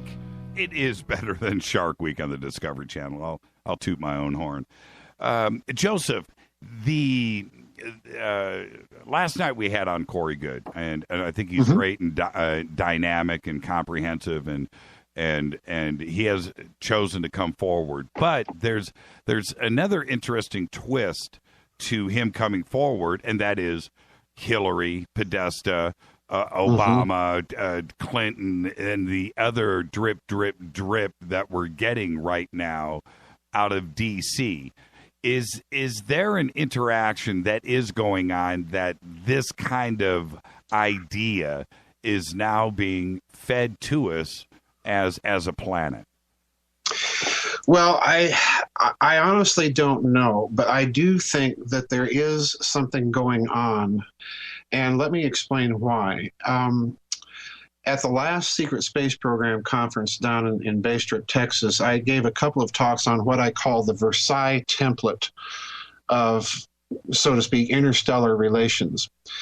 And this is based on the idea that if you go back and examine and look at certain ancient texts, it almost appears that what you're looking at is a kind of cosmic Versailles, in that you have within ancient lore, you have within certain occult traditions, the idea that the Earth has been surrounded, so to speak, by a demilitarized zone, by a quarantine zone.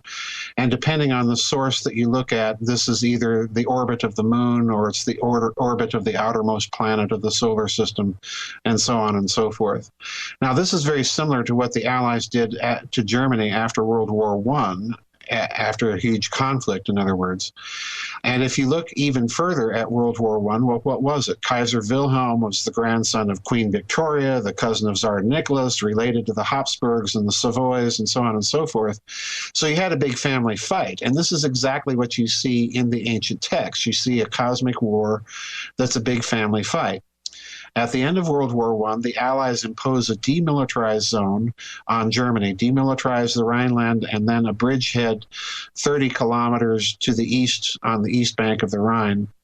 In other words, push the jumping off point for any potential German militarization back behind the Rhine River.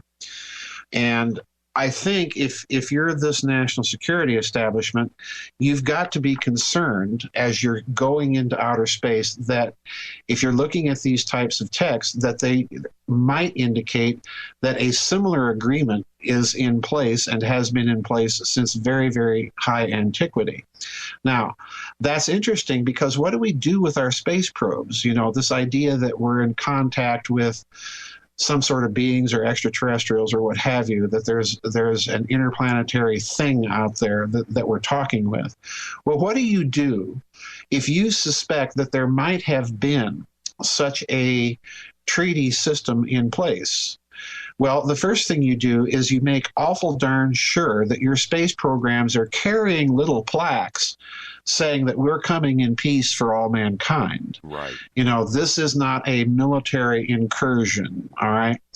And that is an interesting way of looking at it because by the same token, it also means that inevitably you're thinking of remilitarizing the Rhineland like you know who did. So, right. So, you know, I think all of this is plausible if you accept the idea, first of all, that there is a breakaway civilization with exotic technologies, with an off-the-books science. That, you know, that in itself implies a breakaway civilization right there. When Ben Rich made those remarks, that's what he's really telling you. There's a breakaway civilization. It has its own science that you out there in the public know nothing about. Well, for the unindoctrinated, for what you and I are discussing here, to best explain this idea back at them, it's very simple. What is it that we have been doing since the dawn of time? We have looked to the stars and wondered if we are alone. Right. That's it. And all we do is want to explore. We have Hubble and different and Kepler, and we are trying to find those exoplanets, and we're searching for life. Well, E.T. has been doing the same thing for millions of years. Right. And that's it. You have to base everything on what would we do, right? And well, E.T. is doing the exact same thing. Well, let me touch upon this because you bring up a good point. Our probes, right, they're unarmed, well, allegedly. And our probes are unarmed, and we're out there searching. Not only our moon and Mars, but we've now shot past our own solar system. And that's what we are doing. Well, E.T., you don't necessarily have to have life on a probe coming back and searching, and exploring Earth or other planets. And our planet glows in the dark. It's covered in water. It's beautiful. Right. It's lit up. Excuse me. E.T. has known we are here for millions of years. They've known about this planet, and they've been coming at us for a very, very, very long time.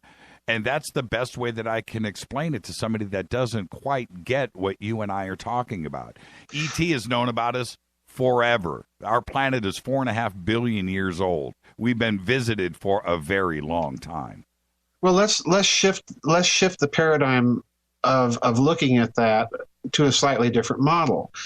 If indeed those ancient texts indicate that there was some sort of cosmic war fought in this planetary system, in our solar system, as I think they clearly indicate, And if that war ended, it was the cosmic equivalent of World War I, a big, huge stalemate that everybody just gets tired of fighting and goes home. Right.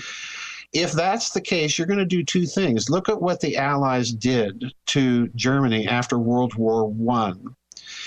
They insisted that the Germans, build no more artillery beyond a certain caliber. The French had enough of that big German stuff. Mm-hmm. No airplanes, no tanks, tiny army, demilitarized zone.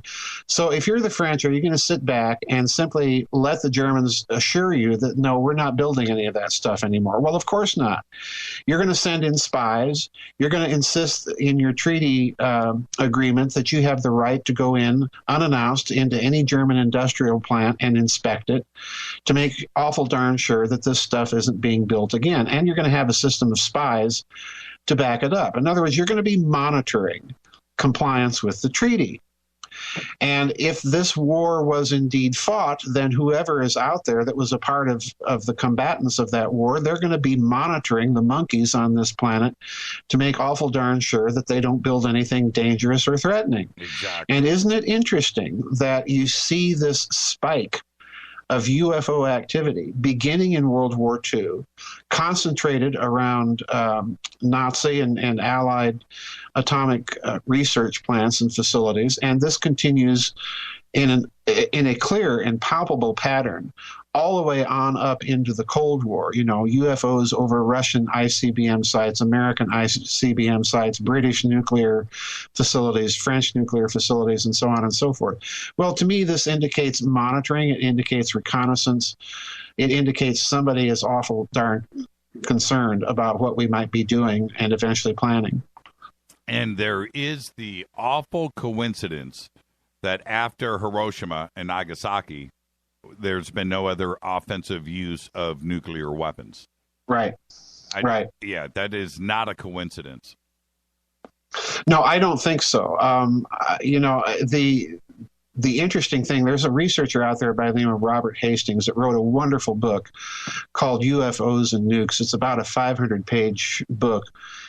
And he talks about an incident in 1982 in Bielogorodice in the Ukraine, where a UFO appeared over a flight of Soviet ICBMs and initiated the launch sequence. And of course, you had the Russian crews frantically trying, to shut this thing down. And they couldn't until at the very, very last minute, the UFO flew away and the launch sequence stopped. And you had similar incidents in this country. So on that score alone, Jimmy, on the fact that you have this type of interest being exhibited by whomever in these tremendous weapons of mass destruction, do you think for a minute that the national security establishment of any of the nuclear powers that had gone through this is not going to consider the question carefully and classify it at the deepest level and attempt to not only to study the phenomenon, but perhaps even to emulate it? Of course they will. This is very clear. And not only that, and that may be the most extreme point that we need to emphasize here, but the other part of it is clearly we are not in control of our most sophisticated technology. Yeah, this is the other thing. If you have spent all of this money and it can be turned off with the push of an electromagnetic pulse of some sort, or even for that matter, as Hastings documented in some of the American cases, pardon me, where the targeting information in the ICBMs was altered. If you're confronted with something like that, then yeah, you are going to make it a national security matter at the highest level. Now, interestingly enough, one of the things that Hastings reports in this book, and I highly recommend it to your audience, it's a very good book. One of the things that he reports is that after an incident like this at Malmstrom Air Force Base in Montana, the United States Air Force, this was in the early 60s, they called in the Boeing company to study it. And Boeing was able to reproduce the effect. How did they do it? Exactly. So this indicates, that we may not be looking necessarily at something extraterrestrial in its technological nature. We might be looking at a hidden human system that was on display to the public powers that be. Who knows? It could go either way. But that, again, I think is yet another one of those subtle indicators that you are dealing quite possibly with the very real possibility of a breakaway civilization, a la Richard Dolan's idea. What do you think the big question, obviously, is what is the end game? Is the end game, I'll throw a couple of ideas out there. Is the end game to make sure that we grow up and mature and learn how to love each other? That's as crazy as that sounds. That's a possibility. Is the end game to wipe out humans here on Earth because they want to take over the planet and use it as their own? Not a far-fetched idea, because when we take over an island somewhere and you want to build a house there, you go and clear out the poisonous snakes, right? We don't, whatever, right? We don't have a problem with exterminating mice in our homes or roaches or things and bug spray. We don't have an issue with doing that before you have guests come over to the house at a barbecue. You go and light the bug zappers in the backyard. And I know that sounds inhumane, but is that another play? What is the end game for an interplanetary species that is looking at Earth? What is the end game? Well, that I don't know, but I'm with you in that I do not and never have subscribed to the idea that if there are extraterrestrials, they're all our space brothers. Right. Because, quite frankly, if you look at the ancient records and indicators of the possibility of this cosmic war, this was not a nice group of people. They did not have humanity's best interests at heart, and nor did we theirs, to be quite frank.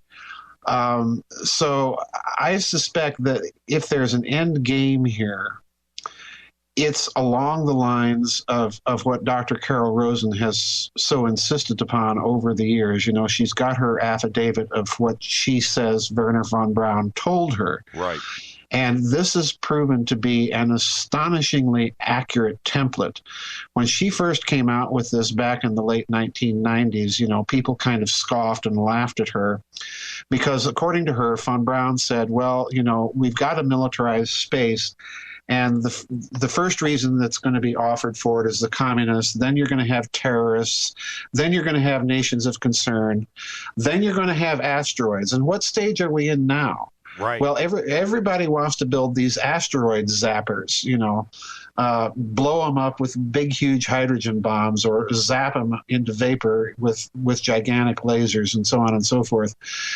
We're in the asteroid stage, and the final thing that von Braun told her was, well, extraterrestrials is going to be the last thing that they're going to pop as a cover story for the need or necessity to militarize and weaponize space. So we're in the penultimate stage here. And this, again, if we take it seriously, this suggests that this breakaway group came to the conclusion, number one, that they're dealing with hostiles. And number two, that we have to give humanity a demonstrable technology that we have achieved either parity or near parity with them in terms of our ability to defend ourselves. So, yeah, I think it could be a not too pleasant picture that we might be looking at. When, Reagan made his famous speech, I use a part of it for the intro of Fade to Black because I think it's extraordinary. Yeah. All of that is done with, now I know that he intentionally rewrote that speech, but and kept adding in those lines. His speechwriter said no, and he said yes, and he ended up doing it anyway. He didn't just do it once at the United Nations. He made those comments a few times. And all of that is premeditated. That is done with intent. He didn't have a slip of the tongue. No. And so with that, do you think that he knew about ET or that he was just paranoid? No, I don't think he was paranoid at all because, again, remember what I mentioned earlier, that when he, in his memoirs, wrote about being briefed. Right. When he took office about American space capabilities, he was told that we had the ability to transport 300 personnel, which was far beyond the publicly acknowledged space shuttle program at that time, by an order of magnitude. So I don't think this was paranoia. I think really what this was an attempt on his part to break through, first of all, in American-Soviet relations. And it's very interesting that he mentioned this apparently at the Reykjavik summit, if I remember correctly, with Premier Gorbachev. And Gorbachev's response is very interesting. Most people focus on Reagan, but few people remember what Gorbachev responded to all of this, we'll join together if we're facing a threat from ET. Gorbachev's response wasn't to reject the idea totally. His response was, it isn't time yet. Interesting. Basically, it's basically something to do with the timing of this. And I thought that was incredibly intriguing that, the premier of the then Soviet Union is couching things in these terms, because what it brought to my mind, Jimmy, was you go all the way back to President Kennedy and his attempts to create a joint international moon program with the Soviets. Right. And you recall that Khrushchev finally, if you're following the research of Richard Hoagland, Khrushchev apparently finally decided that he was going to take Kennedy up on it. And this was mere days before Kennedy's assassination. That's right. And I find this uniquely interesting because Kennedy, because of this program that he wanted to do with the Soviets, had ordered the CIA to release and declassify anything that did not have a national security implication for UFOs so that he could share them with the Soviets. And that, to me, is so reminiscent. Khrushchev's response, Kennedy's statements, is so reminiscent of Reagan and Gorbachev that what it indicates to me is that there's a pattern of decision-making and policy-making that exists behind the scenes that is relatively consistent over a long period of time from the Kennedy to the Reagan administrations. And a similar policy, for that matter, inside the Soviet Union. And that indicates, in its turn then, a network of global extent that is looking at this problem and basically coming up with the same sort of answers. The only thing wrong here, as Gorbachev said, was the timing of it. There's something else that I want to hit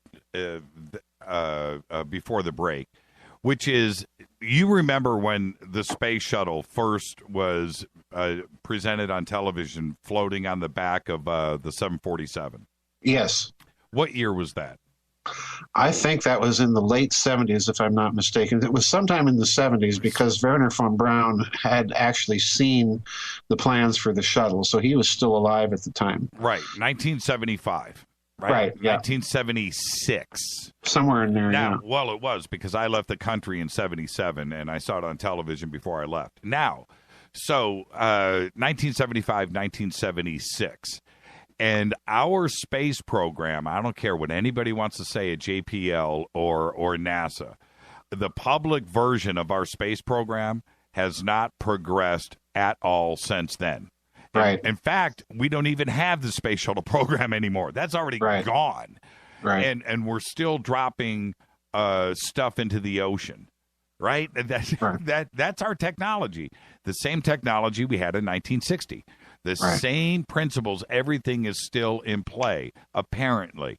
And we all know that that is a bunch of BS. The program has completely progressed. And that's the evidence when we talk about a secret space program. If you want to tell me that we haven't done anything since 1975. No. Right. That's 40 years. 40 years of this massive technology explosion that we've had around the world on all fronts, and that our space program has not moved 1 inch forward. In fact, without the space shuttle, apparently it's gone backwards. Right. No, I don't buy that either, and for the same reasons that you don't.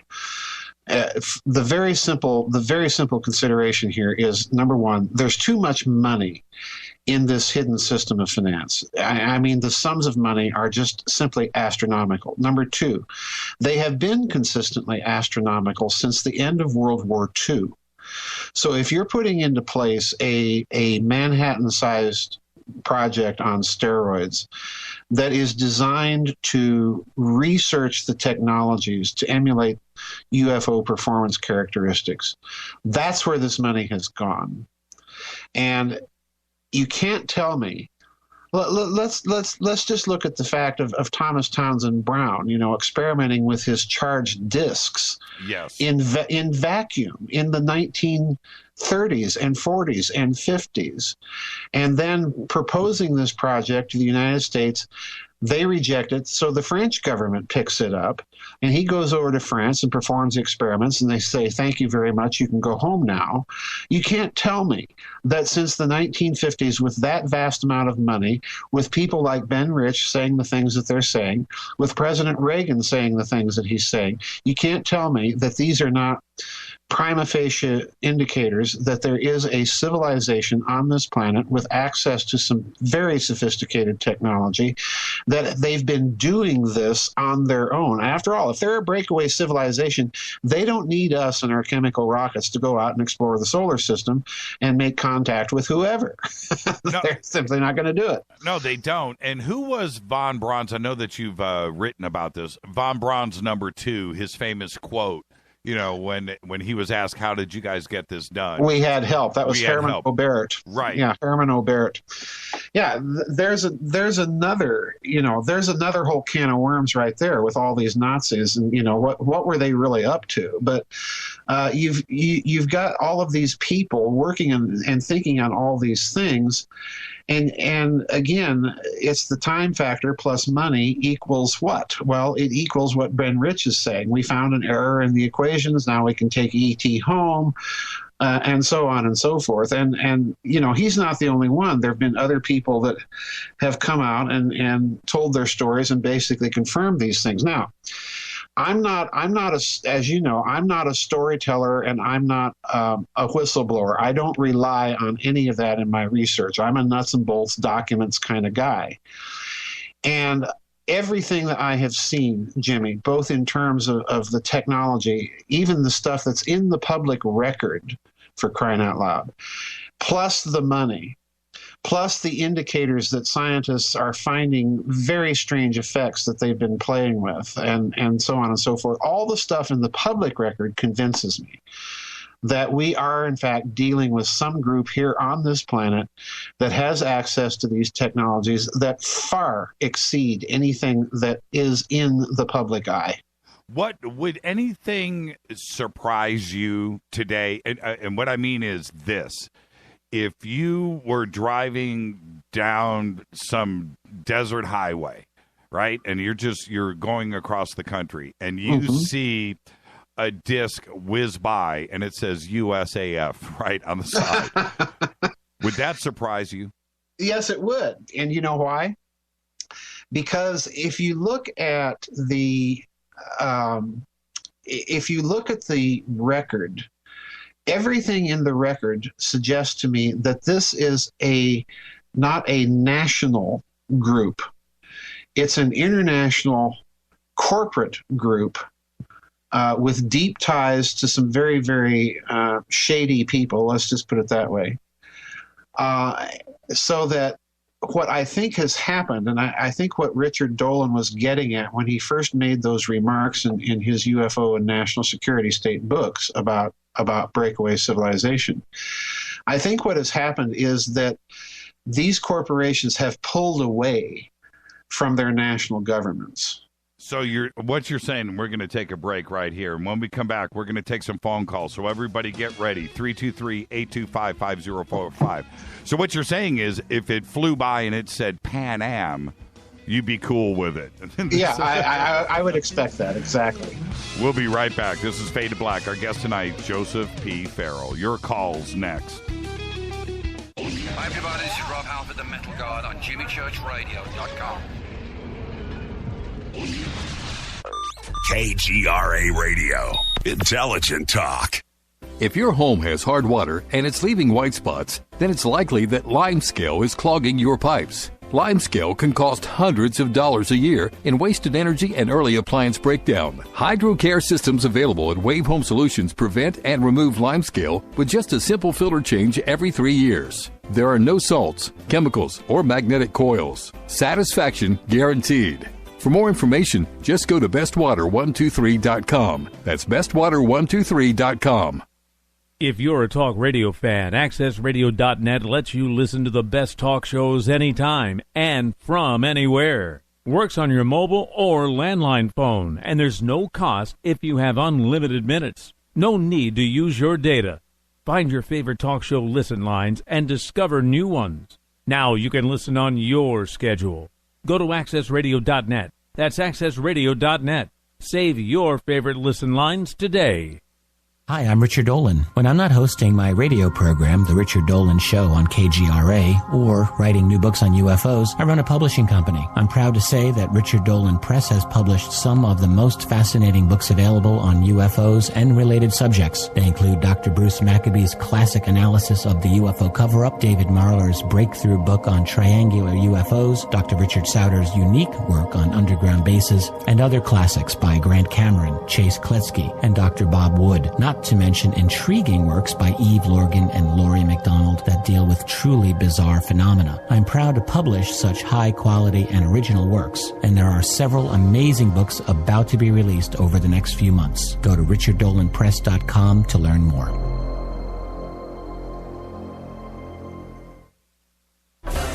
Did you know that when you're on the road with limited data or Wi-Fi available, you can still listen to every minute of Fade to Black by just calling 605-562-4482.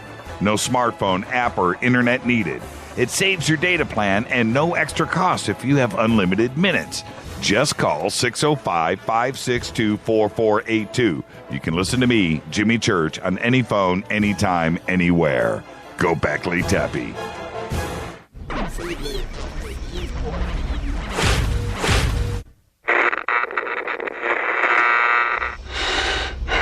You want to know a secret?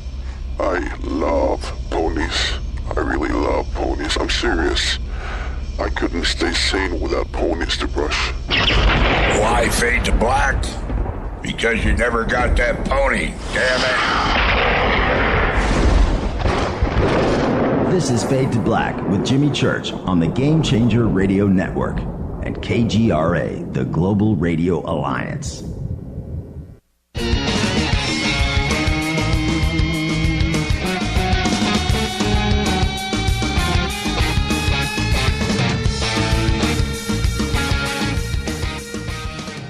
Welcome back to Fade to Black. I'm your host, Jimmy Church. Day 2, Breakaway Civilizations and the Secret Space Program week here on Fade to Black. Our guest tonight, Joseph P. Farrell. Last night, Corey Good. Tomorrow night, Richard Dolan. You guys, this audience, is spoiled rotten. And I just went on record right now. Let's go to the phones. Hi, you're live on Fade to Black. Hey, Jimmy, how are you, buddy? I'm doing good. Who's calling? Okay, this is Captain. And Joseph, thank you for being on the call. And once again, Jimmy, you should have a round table of all the ones you have on this week for the next round table. I think that'll be a fantastic show if you do it like that.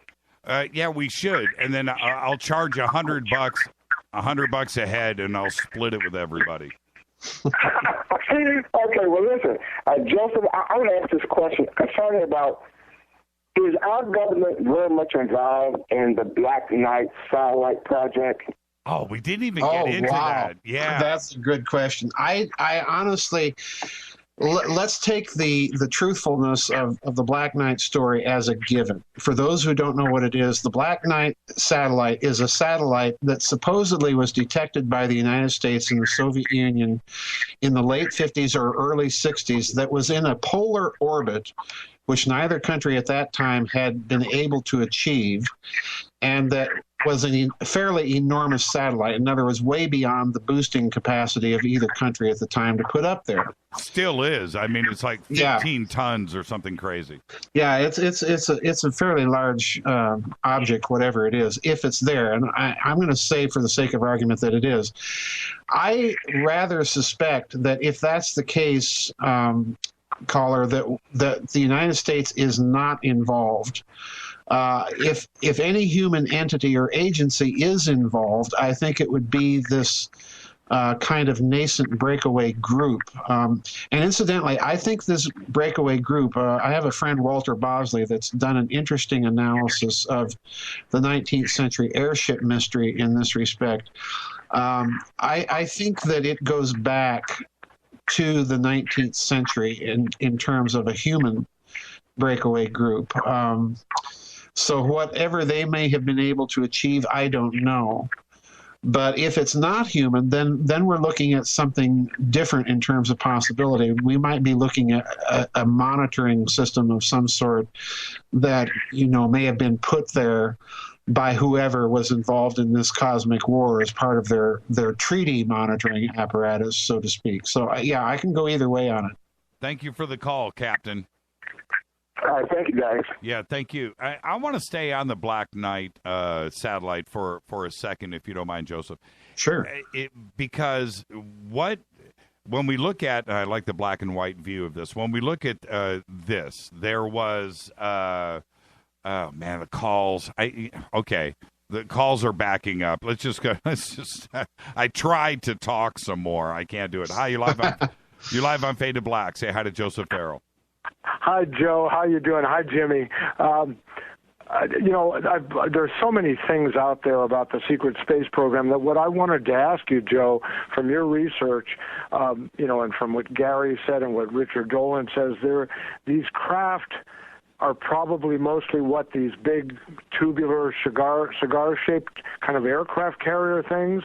Mm-hmm. And if so, I wanted to ask you, how did they get them up there? I mean, where were they built? Is there any evidence? Were they built at Area 51? And how did they get them up without us seeing them? And I guess the final question would be, what are they doing besides going to other planets? Are they patrolling indeed because there are some hostile other societies that are trying to attack Earth? Well, that's a great question, and I'm really glad that you put it because I'm one of those that sees no logical connection between size and the ability of humans to build it. I hear oftentimes that people that have seen these big triangular UFOs say something to the effect, well, those are just too big for anybody human to have manufactured it, much less get them up there. And the reason I say that is if you look, for example, you can Google Boeing's big hangars in Seattle, Washington, and these are just enormous structures. And I really think that if you put your engineering thinking cap on for just a few seconds, you could literally design a kind of collapsible, dirigible-like craft, fill it with helium and uncollapse it, have all the girders fall into place, charge it electromagnetically with charge differentials on leading and following edges and so on and so forth. And you've got a kind of a simple, heavier than air electrogravitic craft that you could literally take out anywhere and fill up with the gas and off you go. Obviously, that has its limits. I mean, to a certain extent, when you start getting into just gigantic aircraft, it would become difficult for people to keep this a secret. So, no, I don't necessarily see size in some of these cases as necessarily indicating ET. And again, we have to go back to this neglected thing in ufology called the 19th century airship mystery. Clearly, you're dealing with I think a phenomenon that is human in origin, that clearly is being reported all over this country and in some cases in Europe.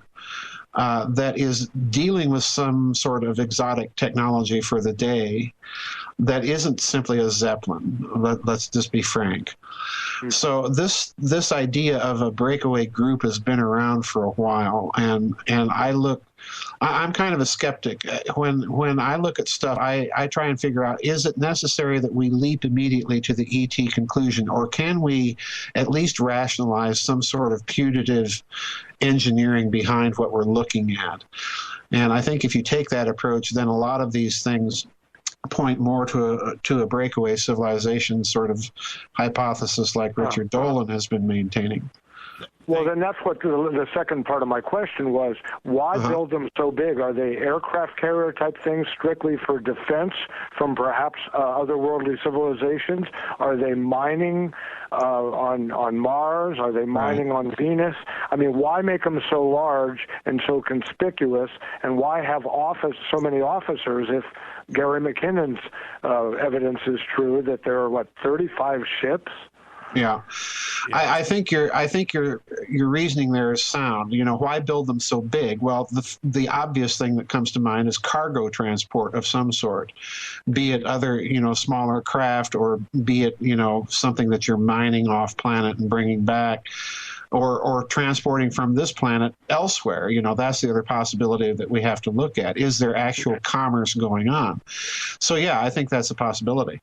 Thank you for the call. Yeah, because well, Jimmy, if I could say, there are companies like Bechtel that do a lot of erections, underground stuff.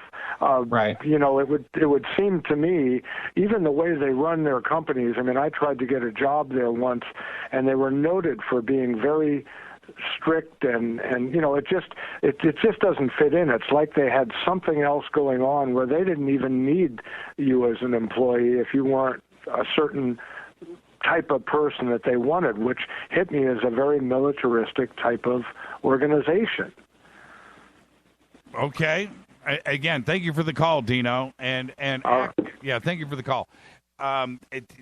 He brings up a very, very, very good point that you touched upon, Joseph, which is these huge Death Star black triangles, right? Some of them are, a mile wide, but they're always 30 miles an hour. Right? Yeah. You don't hear about them going at Mach 6. Right.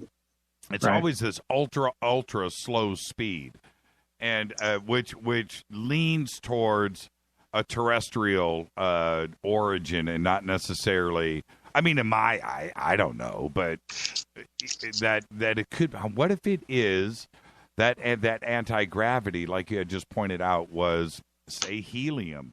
That's a really, really, really good point. I never really thought about it like that. Maybe that's why they only move 30 miles an hour, 40 miles an hour. They're not moving at, the speed of sound. Well, yeah, you're using lighter than air gases to get the thing up there, and once it's up to a sufficient altitude, you turn on your capacitors or whatever you've got for your charge differential creation, and off they go. I've heard reports of these triangular aircraft hovering very slowly, and then zip, off they go. But again, I think that it's not entirely beyond the bounds of possible human engineering and science, that we're looking at something human, not necessarily extraterrestrial.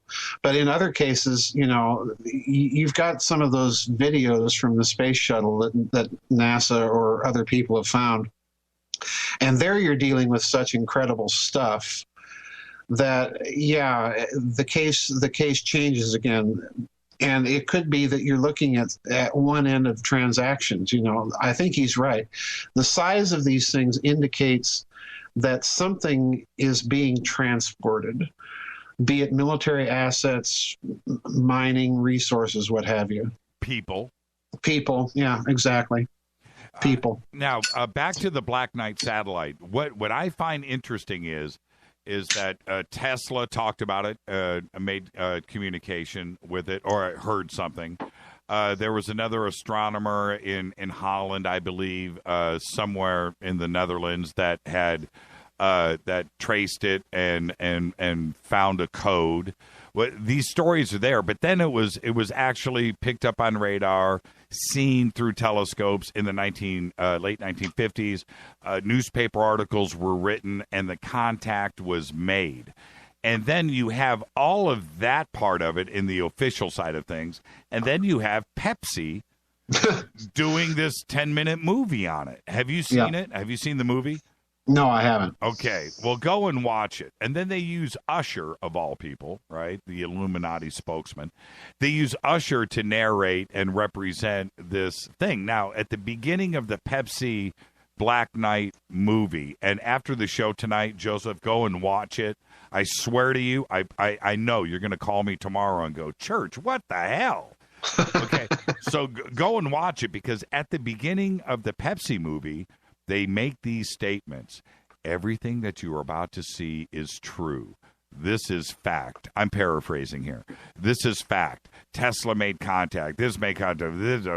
All the facts of the Black Knight satellite are presented in the beginning of this 10-minute short film as being fact. Now, what is the message here? Why is Pepsi doing it? Why invest this money? It could be some crazy commercial, right, for advertising for Pepsi. I don't know. But why use the Black Knight satellite as a tool and then tie in every conspiracy theory about the Black Knight satellite and say that it's fact? Because people believe Pepsi. Mm-hmm. People believe Usher. And if Usher is involved, then it must be true. And that is what's nuts for me about the Black Knight satellite. Well, I think they're driving the meme. It's not just Pepsi doing it. If you look back, I was told, I didn't watch it myself, but I was told that Boeing and other companies were running very interesting commercials during the last Super Bowl. Yes, they were. So, yeah, they appear to be driving the meme for a very deliberate reason into the public consciousness. The only thing I would caution people about is don't be too ready to leap onto the ET bandwagon, and here's why. If you've got exotic technologies like that, then it becomes possible to use them in a kind of a false flag scenario. And the reason I'm mentioning that is if you go back to my book, Saucers, Swastikas, and Psyops, the first thing in the historical record that I know of where you have the idea of using that kind of exotic technology in that sort of psychological warfare covert operations mode was proposed by SS Lieutenant Colonel Otto Skorzeny after World War II. So it's very interesting to me that you now have these big corporations driving this meme. So I just caution people, don't be too ready to believe the explanations that they're telling you that's behind this. Just look at it with, a good jaundiced skeptical eye. You know the other PSYOP during the Super Bowl that was ET related? Yeah, you didn't mention it. Giorgio Tsoukalos doing the Taco Bell ad. Oh, yes, that's right. I forgot all about, yes, yeah. Yeah, they're driving the meme, for very deliberate reasons. Yeah, that's interesting. Sorry, Giorgio. I'm just poking at you, man. Just poking at you. Phone lines are open, 323-825-5045, 323-525, 325-5045. I don't even know my own phone numbers here. But there's another thing that I wanted to mention when you were talking about the Boeing hangars and where this could be launched from. Mm-hmm. I always think about Antarctica. Oh, yeah. I really do, because it is completely cordoned off. The flat earthers will say that, I didn't go there. I didn't say that. I apologize to all of the flat earthers out there. But that's an area that we know nothing about. Right. And if there's going to be something covert and easy, it would be there. And apparently it's been developed anyway for a long time. Right. Well, you'd have any number of remote areas in the world, Diego Garcia, southern Argentina. There's lots of places. Just look at all the empty space in this country, let alone the rest of the world. So, yeah, there's any number of places you could put something like that up into the air. Siberia. Hi. Siberia, yeah. Yeah. Hi, you're live on Fade to Black. Say hi to Joseph Farrell. Hi, Joseph. This is Mark from Oregon, Jimmy. Hey, Mark. I know you've thought a lot, Joseph, about where this goes in terms of a breakaway civilization.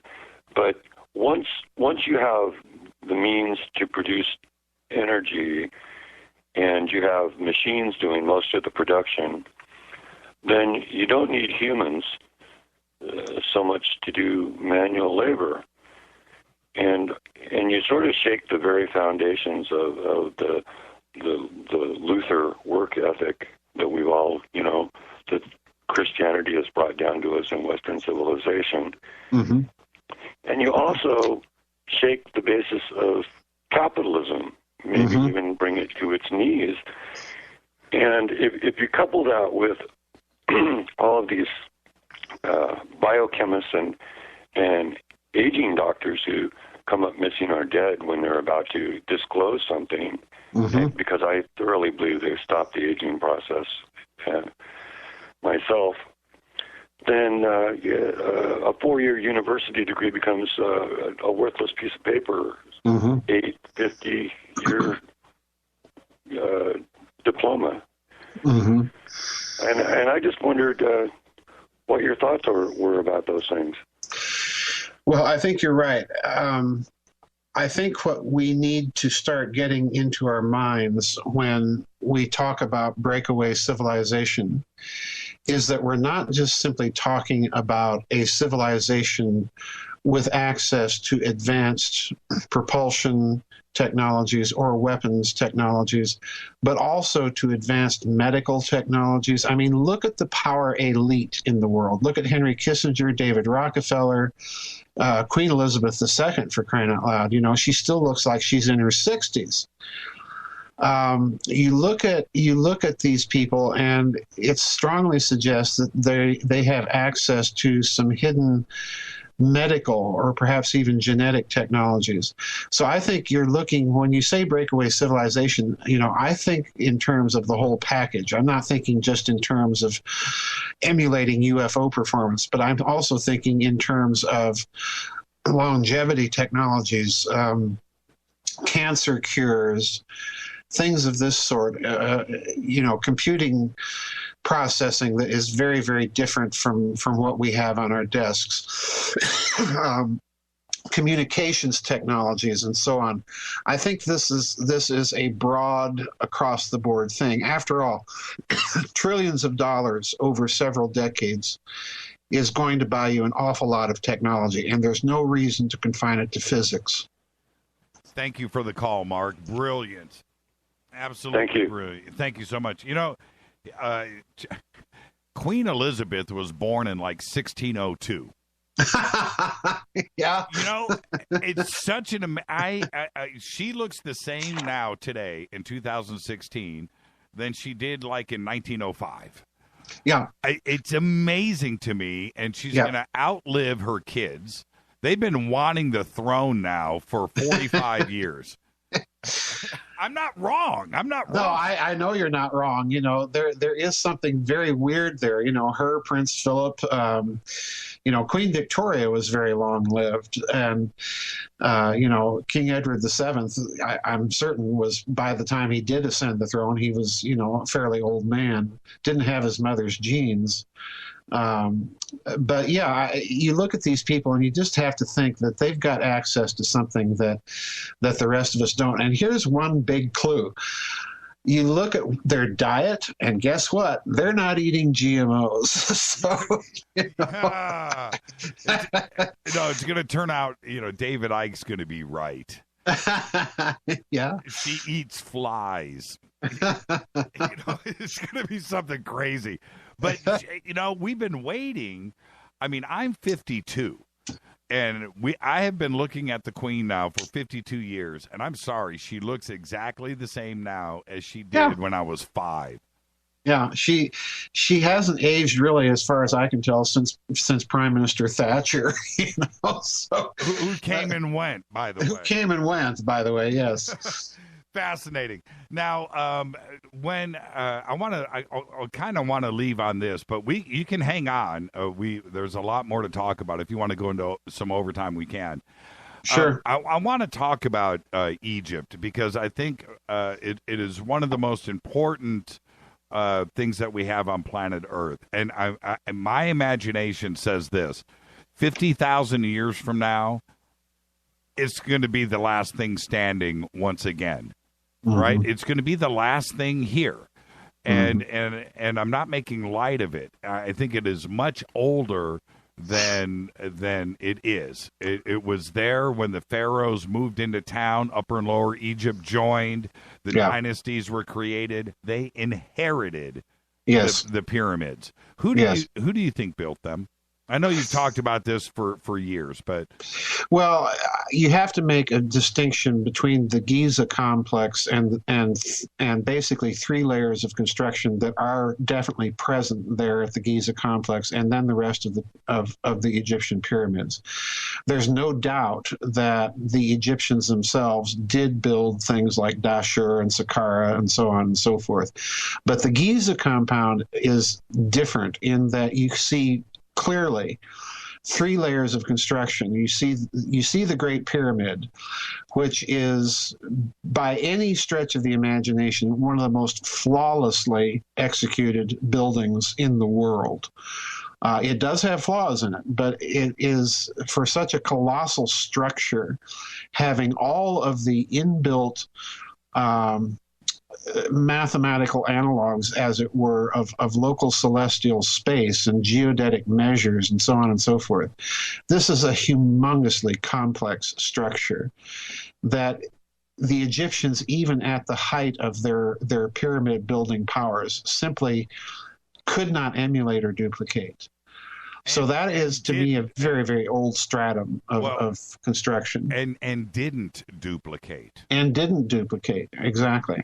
So to me, the Great Pyramid, I've always thought that the pyramid, particularly given Herodotus' statement about the watermark halfway up the pyramid when it had its casing stones on, well, that would put the structure back into antediluvian times, which most people date to around the year 10,000 BC, which of course is long before the actual rise of dynastic Egypt. Then you've got a second layer of construction represented by the second big pyramid at Giza and the Valley Temples and the Sphinx, which, John Anthony West and Schwaller de Lubitsch and Robert Schoch always thought was a very old structure given the water erosion that's evident on it. And, if you follow Schoch's research, that would date it to the subpluvial period, about 8,000 BC. And there are now some scientists even challenging that date and pushing the Sphinx back 800,000 years BC. And if that's the case, then that would mean the Great Pyramid is even older than that. So, yeah, I think you've got 3 layers of construction there. As to who built it, my best guess, Jimmy, is that this is a monument, a leftover, a machine of whatever very high civilization existed on this planet long before the civilizations of classical antiquity. I think the view of Alan Alford and people like this is essentially correct, that the Egyptians came and found that site, so to speak. And incidentally, when you look at it very carefully, the same is said by the Aztecs of Teotihuacan in Mexico. Those pyramids, they say, were there. They were built by the gods, and they were simply abandoned, and, we found them. Same thing with Pumapunku. Same thing with Pumapunku. Yeah, exactly. So you're looking at very, very old structures on this planet that, again, challenge the basic academic dating of things. There's something else behind all of these civilizations, building all of these things. And for whatever purpose, we don't know. It is clear, I think, that they're building them on a planetary scale, on a planetary grid. In other words, it's as if they're trying to transform the planet itself into some sort of machine. And if you're thinking along those lines, then that means, yeah, you're dealing with a society and a civilization that's thinking in terms of planetary scaled physics. You're thinking in terms, in other words, of a Kardashev Class 1 type of civilization. So, yeah, these things, I think, Jimmy, are just very, very, very old. You want to hang on for Sure. a little overtime? All right, let's do that. Let's take a quick break. This is Fade to Black. I'm your host, Jimmy Church. Our guest tonight, Joseph P. Farrell. And I'll keep the phone lines open for everybody. 323-825-5045. More with Joseph Farrell when we come back. This is Fade to Black.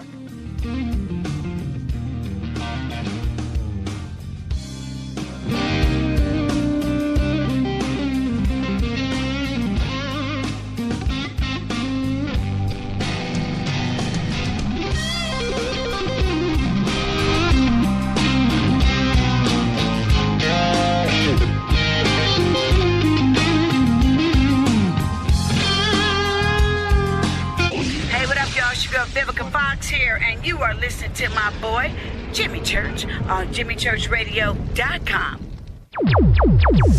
Despite popular opinion, reading a book will not make you smarter. But listening to Jimmy Church will. Angioprim can clean blocked arteries and improve blood flow in all parts of your body. Angioprim is liquid oral chelation. It's not new science. 50 years of research has gone into chelation, and now there's Angioprim. Easy, simple, liquid oral chelation. You take it with juice before breakfast and forget about it. Angioprim works fast, unlike old-fashioned chelation that takes hours. The first thing Angioprim users say is they have more energy, more strength, more endurance. Increased circulation and blood flow will make all your body parts work better. Log on now at angioprim.com to get more information on how you can get started and start feeling better and doing more. Lots more. Talk to a trained Angioprim consultant or go to angioprim.com for help. Call Angioprim toll-free at 877-882-7221. That's Angioprim at 877-882-7221. Get the facts about Angioprim. Begin living the life you want, doing the things you used to do again with Angioprim. What's up, Fadernauts? Studio Dome loves Fade to Black and the F2B audience so much that they have put together the ultimate stereo Bluetooth system. They've done it just for you. Man, check this out. The Studio Dome SBB2 stereo system is here. It's featuring two Studio Boombox 2 SBB2 wireless Bluetooth speakers, packed in its own custom hardshell case. This Studio Dome system features the very latest in stereo Bluetooth technology. The two full-range boomboxes are in true wireless stereo. You've got to hear this. It's amazing. It's just $129, and use the promo code JCRTWS, and you'll also get free shipping. It's simple. Just go to JimmyChurchRadio.com, click on the Studio Dome banner. Go Beckley Tepe. Brittany, Gabby, and you're listening to JimmyChurchRadio.com. It's not a lifestyle we chose. We were born this way. KGRARadio.com.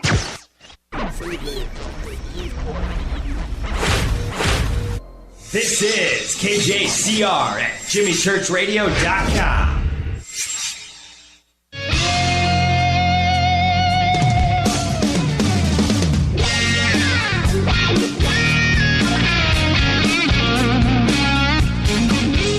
Welcome back to Fade to Black. Doing a little overtime tonight with Joseph P. Farrell. And right before the break, we were starting to get into Giza and the construction of the pyramids. And Joseph, this is man, I am such a drunk, polluted brain. But this is how my brain works. Rita and I own a nice house, not a mansion. I don't mean it like that, but what I mean, it's new, right? Nice construction, and it is built facing due east, right? Okay. North side of the house faces due north. It is supposed to be perfect. And I can guarantee you, if I went out there with some lasers, right, and started to check this out, we're off killed. Right. It's going to be off by degrees. It's going to be off by inches. It's probably not plumb. It's probably not level. With all of the technology that we have today, when you go out and you build a house on a site today where you have lasers and you have GPS and you have the abilities to do things, there's no way you could probably get it perfect, but you would spend way too much money. And why would you? Right. Exactly. But they did. Right. It is true north. It is plumb. It is level. And it is the frigging biggest thing, heaviest, gnarliest thing on planet Earth. That is where I start to raise all of the red flags when we're talking about giving Stone Age man some credit here. Right. Well, the structure is, as you say, it's so perfectly constructed, and this to me is the biggest argument for the fact that this is the product of a very high civilization. And I think that once you start looking at the structure with an engineer's eyes, you have to conclude that all of this is for a purpose other than burying a pharaoh. Right, a monument. Right, exactly. You don't need that kind of optical precision unless you're building a machine of some sort. You wouldn't spend that amount of money unless you're building a machine. The real question is, what kind of machine is it?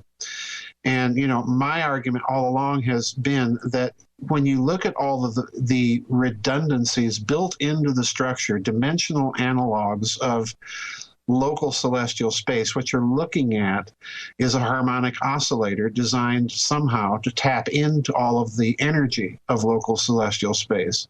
And then the question becomes, well, why would you need all of that energy? And the answer is, well, you certainly could use it for power, but you could also use all of that energy for destructive purposes, which has been my hypothesis all along, that this has all the hallmarks of enormous expenditure, of precision engineering, of the ability to tap potentially into the local structured potential, and that has all the hallmarks of a weapon. And when you look at some of the ancient texts, I think it becomes clear that they themselves considered these things somehow to belong to the category of the weapons of the gods. The Sumerian text, the Akkadian text refer to the mountains of the gods, the Akurs. Well, Akur is the same word for pyramid as it is for mountain, and incidentally can also stand for a planet. So, all the clues are there to suggest, both in terms of the actual engineering of the structure and then in terms of textual references to those types of structures. And that ties into the idea of the cosmic war. Yeah, I think you're looking very possibly at leftovers from that war. These are hardened structures, as you've pointed out. Egypt will still be there in 50,000 years. Well, what kind of structure survives or is designed to survive for that long? And the thing that pops into my head, well, it's a hardened military compound is what it is. And, you see similar things on Mars. And again, why are they there? Why such monumental architecture? Is it simply because you want to build a monument? Well, I highly doubt it. And apparently the same. Yeah. The same types of mathematics, the same types of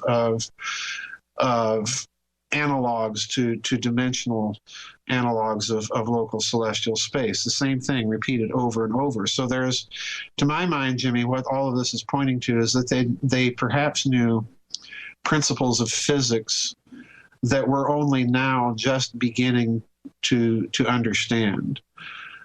So we're not back at the same pitch of development as we were, whatever humans or anybody else built those structures. We're just beginning to get there. I'll tell you something fascinating. In France, there's an open pit mine, right? Yeah. Huge. Yes. And it's the same size, inverted, as the pyramid. If you turn it upside, it's a hole in the ground, right? Yep. And all they wanted to do was fill it up with rocks, right? Yeah. Just fill it up. That's not construct something to due north or true north. Not any of that. And not carve something. Just fill it up with garbage, rubble, and rock, right? Yeah. Dump trucks 24 hours a day. Guess how long it took? Oh, I can imagine. 20 years. I can believe it. Yeah, and they I can believe it. And they didn't build a thing. No, they were just dumping stuff in it. They were just dumping stuff in it. Now, I'm sorry. That's when I just step back and go, come on, you got to stop feeding this BS. There is something else much more phenomenal and beautiful here. And the amnesia that humanity has, which is very quick. You could have a restaurant that goes out of business, right? You take the sign down, and you don't know what kind of restaurant it is, right? Chinese, Mexican, American, steakhouse, whatever. You just pull the sign down, let it sit there for 20 years, and then go up to a neighbor and go, "Hey, what was that?" "I don't know. Don't remember." Yep. Right? Yep. The same thing happened in Giza. Yeah, I definitely think so. Yeah, the same thing. When Napoleon got there, when the Persians got there, the Greeks get there, they look and they're, hey, what are those? Don't know. Really? Who built? I don't know. But we've been taking rocks off of it for a while, and we built this nice church over here. But I don't know. I don't know what those are. And that's what's amazing. And hieroglyphics, the Egyptian language, after Cleopatra and after everything fell apart, nobody remembered how to read hieroglyphics. Exactly. Exactly. That amnesia comes in really, really quick. And that when we apply that back to Giza, I'm sorry that you don't have the answers. Egyptologists, it's fakery. It's fakery. It is. The idea that, you went to all of this expenditure to build a tomb for a pharaoh when no pharaoh was ever found in the thing. And additionally, when the few hieroglyphics that are in it are discovered under such extraordinarily suspicious circumstances, and the hieroglyphs contain egregious, simple errors that no Egyptian would have made in their right mind. Yeah, the hieroglyphics wouldn't be, if I'm going to put a sign on my house, I put it on the front of the house. I don't put it up in my attic. Right, exactly. Exactly. That's impossible to reach unless you dynamite your way in. That's right. Cheops, why his name isn't on the side of that sarcophagus in the most simplistic ways, right? That's right. Why isn't his name there? I mean, why is the entire thing blank? I'm sorry. I know it sounds stupid. It sounds so elemental, but it's the real truth. If I'm a king and I'm building something like that, I'm plastering my name all over it. I built it for me to begin with. And they didn't have a problem putting their names on 40-foot statues in Luxor. Right? Exactly. In Dendera, there's plenty of writing all over the Valley of the Kings. All of those tombs are certainly advertised, right? You know exactly who was there and what, when, and where. But the biggest and the best, there's nothing. There I have an issue. But the Orthodox Egyptologist doesn't care, and they want to dismiss that. I think a lot of that, Jimmy, is they know something else about the whole thing, and they've got to keep the Egyptology myth about the whole compound going. To this day, I've just never been able to buy the idea that Harold Weiss dynamites his way into the relieving chambers, and lo and behold, magnificently finds carved, in red ink with poorly executed hieroglyphs, which he doesn't let anyone see, for a couple of days and is quietly going back and forth between his tent and the pyramid. That whole thing smacks to me of a planted discovery, a forgery. I just don't buy the idea that those hieroglyphs that are in the Great Pyramid are authentic. And it's very interesting that the Egyptian Department of Antiquities, particularly under Zahi Hawass, absolutely persisted insistently that no one be able to carbon date the ink on those hieroglyphs. Yeah, exactly. And hey, listen, I want to thank you for an absolutely amazing discussion tonight and show. Sure. And before I let you go, what are you doing now? What's the next book? Are you speaking? I have a book, actually 2 books coming out later this year. One is called Rotten to the Common Core. It's about the Common Core thing in education. And it seems unrelated to my other books, but I can assure you, is related. Then I have a book coming out shortly, I think probably within the next month to a month and a half, called Hidden Finance, Rogue Networks, Secret Sorcery, 9/11, the Fascist International. So that book should be coming out, I would imagine, by the end of April. Well, rest of the year, I'm going to probably speak at a couple of conferences and do some research and writing. And everything is over at Giza Death Star? Yeah, except the new books. The new books aren't up in my web store. They're on Amazon for pre-order. I don't actually put them on my web store until they're actually available. Okay, I got you. Well, I look forward to getting you back on when the books are released, and we'll pick everything up where we left off tonight. Thank you so much. Thanks for having me back on, Jimmy. You got it. Joseph P. Farrell, everybody. Thank you so much. And one of the things that I always say after I have a guest like Joseph on the show, which is pretty much every single night, is I learn something. And that's the whole point of this, is if I'm learning, you are learning right along with me. I can't imagine, well, first off, I do know how spoiled you guys are, but if I was on the other side of the speakers here and I'm, in my dark bedroom somewhere in the Midwest in the middle of the night listening to this show, I would just be like, holy crap, this is the best. And that's exactly why I do this show. I just put myself in your shoes. And that's, Joseph Farrell. That's exactly what I'm talking about. Now, tomorrow night, Richard Dolan, right here for day 3 of our Breakaway Civilizations Secret Space Program week. Okay, now, you can go to Joseph's website. If you go over to jimmychurchradio.com, just click on his name, Giza Death Star. Everything is there. He's got a bunch of really cool videos. You can go check those out. All of his books are there. And really great reading. It's a great website. All right. Now, I watched a couple of calls just click through and go away. I'll go ahead and I'll open up the phone lines for the last 5 minutes. 323-825-5045. Thank you, Joseph P. Farrell. Man. All right. Here we go. Jonathan, a 184-year-old tortoise that lives on the volcanic island of St. Helena, is thought to be the world's oldest living land creature. Now, as of a few days ago, are you ready? He may have been the dirtiest. He has never taken a bath. Now, he's 184 years old. He can barely walk. He's the oldest living thing on planet Earth. Right? Land creature, that is. And he has never taken a bath. Now, since the remote British island territory will receive a royal visitor in May, that's right, the island's vet decided to scrub nearly 2 centuries worth of dirt and grime and filth off of his shell using a loofah and surgical soap. I know you think I'm making this up, but this is true.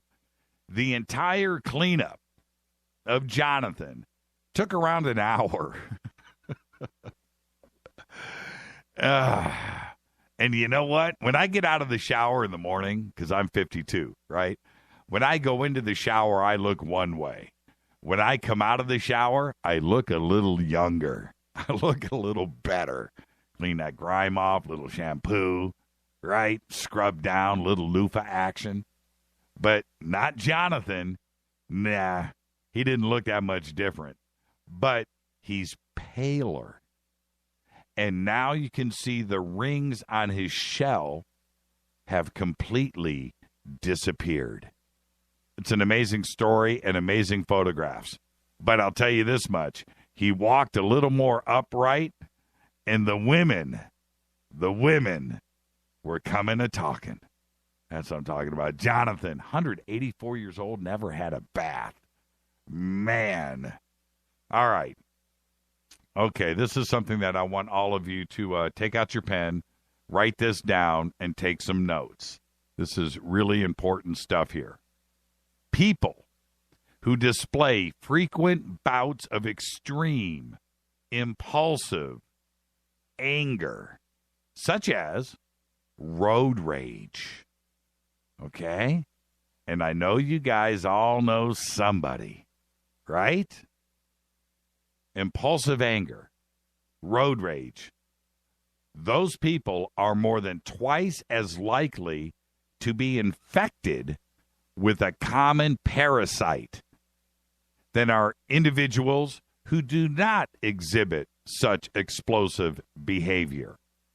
Now, this is according to a new study, and the findings that were reported in the Journal of Clinical Psychiatry suggest that the parasite infection of toxoplasmosis could lead to increased aggressiveness and associated mental illness in some people.